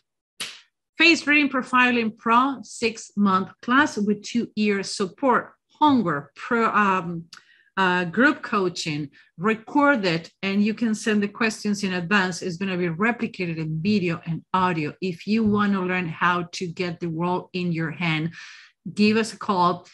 Go to the link below, go and explore. We have all the information. Why? Because if you're tired of nobody paying attention, you're not closing the deal, you're not making the money you deserve, people is not paying attention to you, it's because of you not giving the right message on the way the other people need to receive it. It's not about you, it's about the others. And it's nothing more powerful or more exciting, the feeling that you can get and anybody head in 90 seconds. Why? Because we teach you how to read everybody in 90 seconds. Believe me, we can do that. I can bet you money we do that. Yes. And if you're not up to for 6 months of class and put in too long time, we have 10 features in 10 days. In 2 weeks, we're going to teach you how to do the basic face reading. And again, you're going to still be able to read everybody in 90 seconds. You're going to have all the other benefits, just you're going to have less features, because in this one, you're going to have 10 features in 10 days. The other one is 65 features, 12 already done profiles of the most common profiling things that you need to do with people. Some of those profiles have 3 features. Some of those profiles have 6. It's way more complex how to talk to them, how to sell. But if you don't want to go through that, you have 10 features in 10 days. Whatever is they use, decide to take it, we cannot wait to see you there. Why? Everybody need help. Remember, from all the behavioral channels, this is the longest. Tell me something who has been around or that has been around for 5,000 years, and I'm going to give up. But in the meantime, face reading profiling is the one. Yes. Go back to dressing. But again, I need to say something. From all the clothing from them, if I need to choose one suit or one dress for Amber, I would keep it with day 10. Day 10. I do the same. Even the hair. Everything, I think in that point, that was the day she used more the glasses. So I think that one is a really good one for her. As a woman, if you want to be seen as trustful, believable, intelligent, and at the same time approachable, glasses, makeup, and pearl. And she did that almost, I would tone it down a little, tone it up, actually up. Do a little more makeup. I'm not wearing any makeup. The only makeup, wait, I did my eyebrows today. I don't know what happened. I did my eyebrows and my lips. But beside that, I don't wear makeup. You're going to see my face all the time, all the way. Good lighting, good skincare, good stylist, and taking care, and cosmetologist taking care of my face. That's what I do. And she's 35, turning just 36. So her skin is amazing. She should have a little more blush and look more feminine, not so hard, but it's almost there. From all the looks, these and the last day when she testified to me are the best. Elva? Yeah, I agree with you because it's like she had been wearing like dark colors and gray and blue and black, and now she's like something like white. It's like, okay, what's going on here? You don't have the consistency. But yeah, I agree with day 10 and the last day. I think those two are the most like she can be used. She can wear that ones because she looks more like likable, approachable, not more the queen position. Yeah, about him?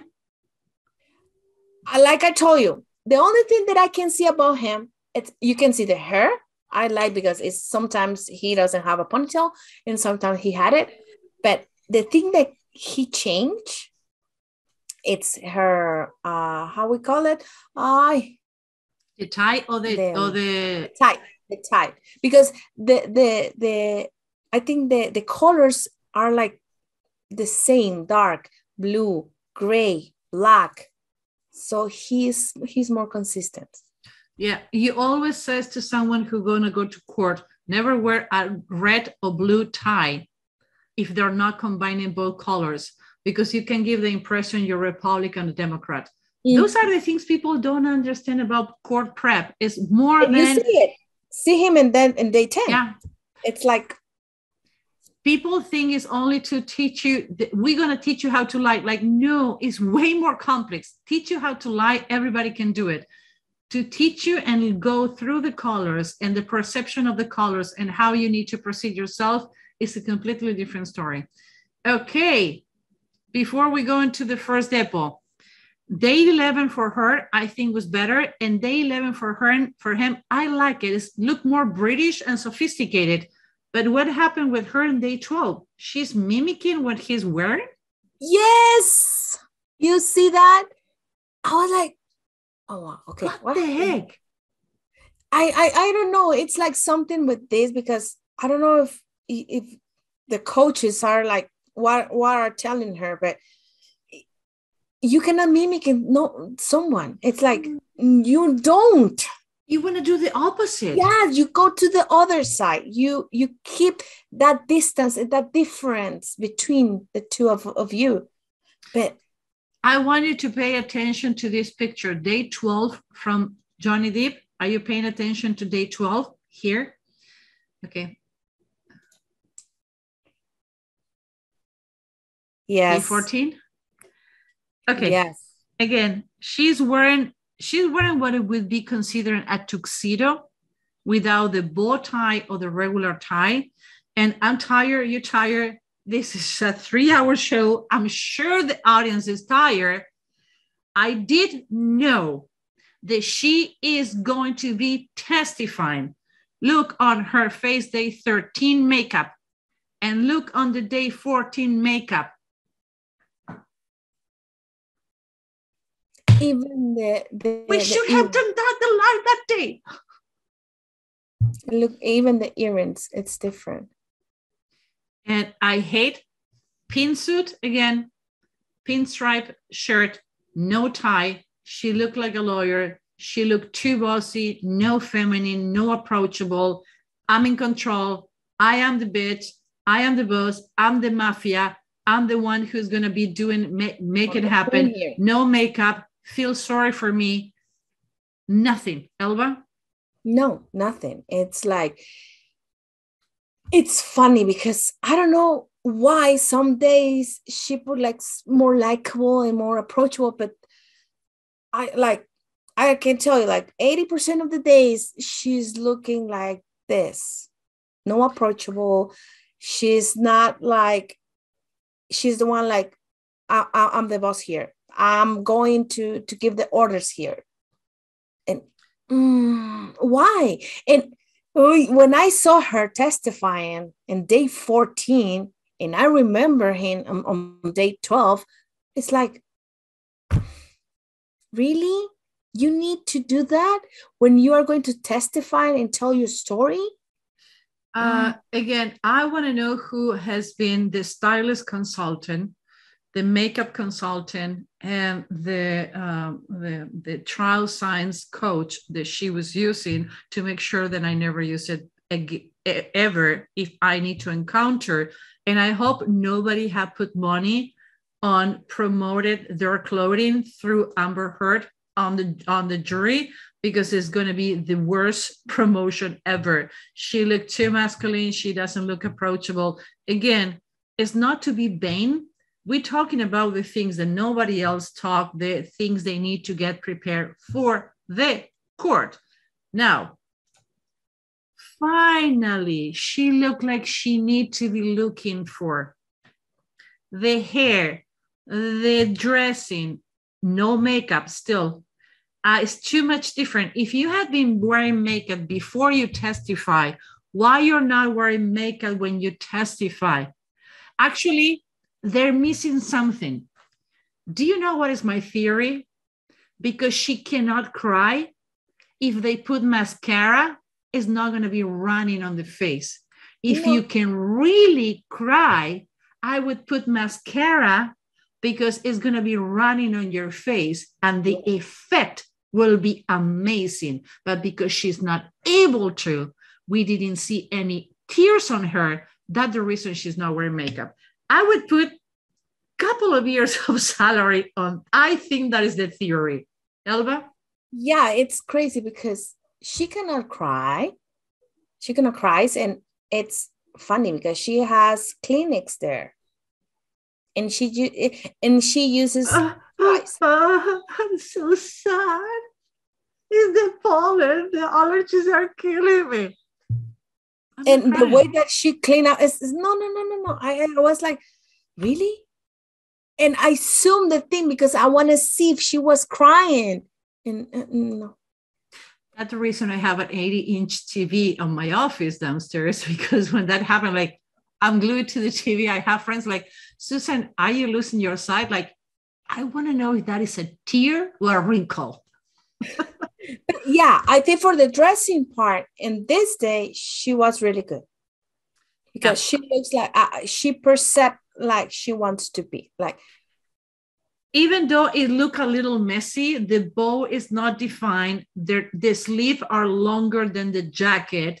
And if you don't have a blowfish sleeve like this, you see this is a blowfish sleeve. So if you put a jacket here, what you're gonna have is a blowfish on the top of. So what I did is I put a bracelet. You do this. That is, I'm not a stylist. We work with one that help us to go through this, but the sleeve look like uneven. The neck is like, it's not defined. It's not a bow. It's not hanging, and it's have more than 2 tiers.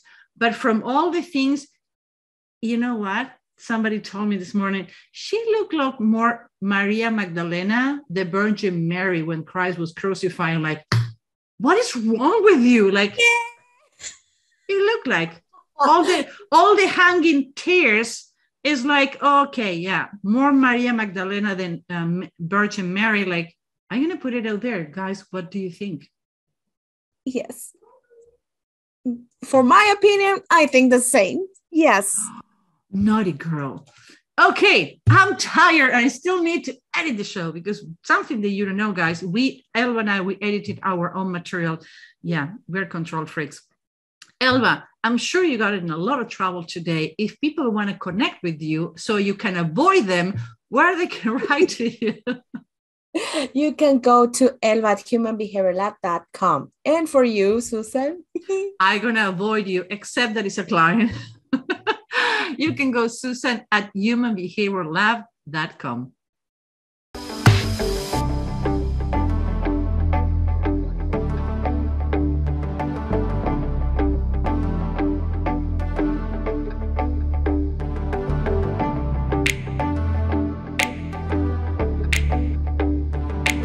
Okay, love, this has been the longest show we ever have done, but I think it was important to show people what happened behind the scene, the pre, during, and again, I cannot wait to do the after. I'm tired to listen to lawyers and people talking about the same things. I think it was important for you guys, our audience, because at the end of the day, it's about you. Because of you, besides that we're having a lot of fun doing this, is to teach you and show you what are the things. So if you ever under this situation, you know what to do. Thank you, Train. Got it again. Go away. God. And to show you how everything that you think that maybe is a mistake or it's, just happened. No, it just doesn't happen. It was premeditated. They did it for a purpose. The color, the jewelry, the hair, the avoiding makeup like she did. So when she cried, people cannot realize that actually she is not crying. Elva? Yeah, I agree with you. It's like, this is for you guys. And this is to put it in a way that, like we said, no one say it before. No one talks about this. And it's good for you to see how you need, again, to be prepared for everything you need to. And I cannot wait so we can have a normal show next week. And we're going to be talking about Elon Musk. Love, next week. At this time, we're going to be doing the show together because you're going to be local in Chicago. I cannot wait for that. I cannot wait until next week. Guys, have fun and be safe.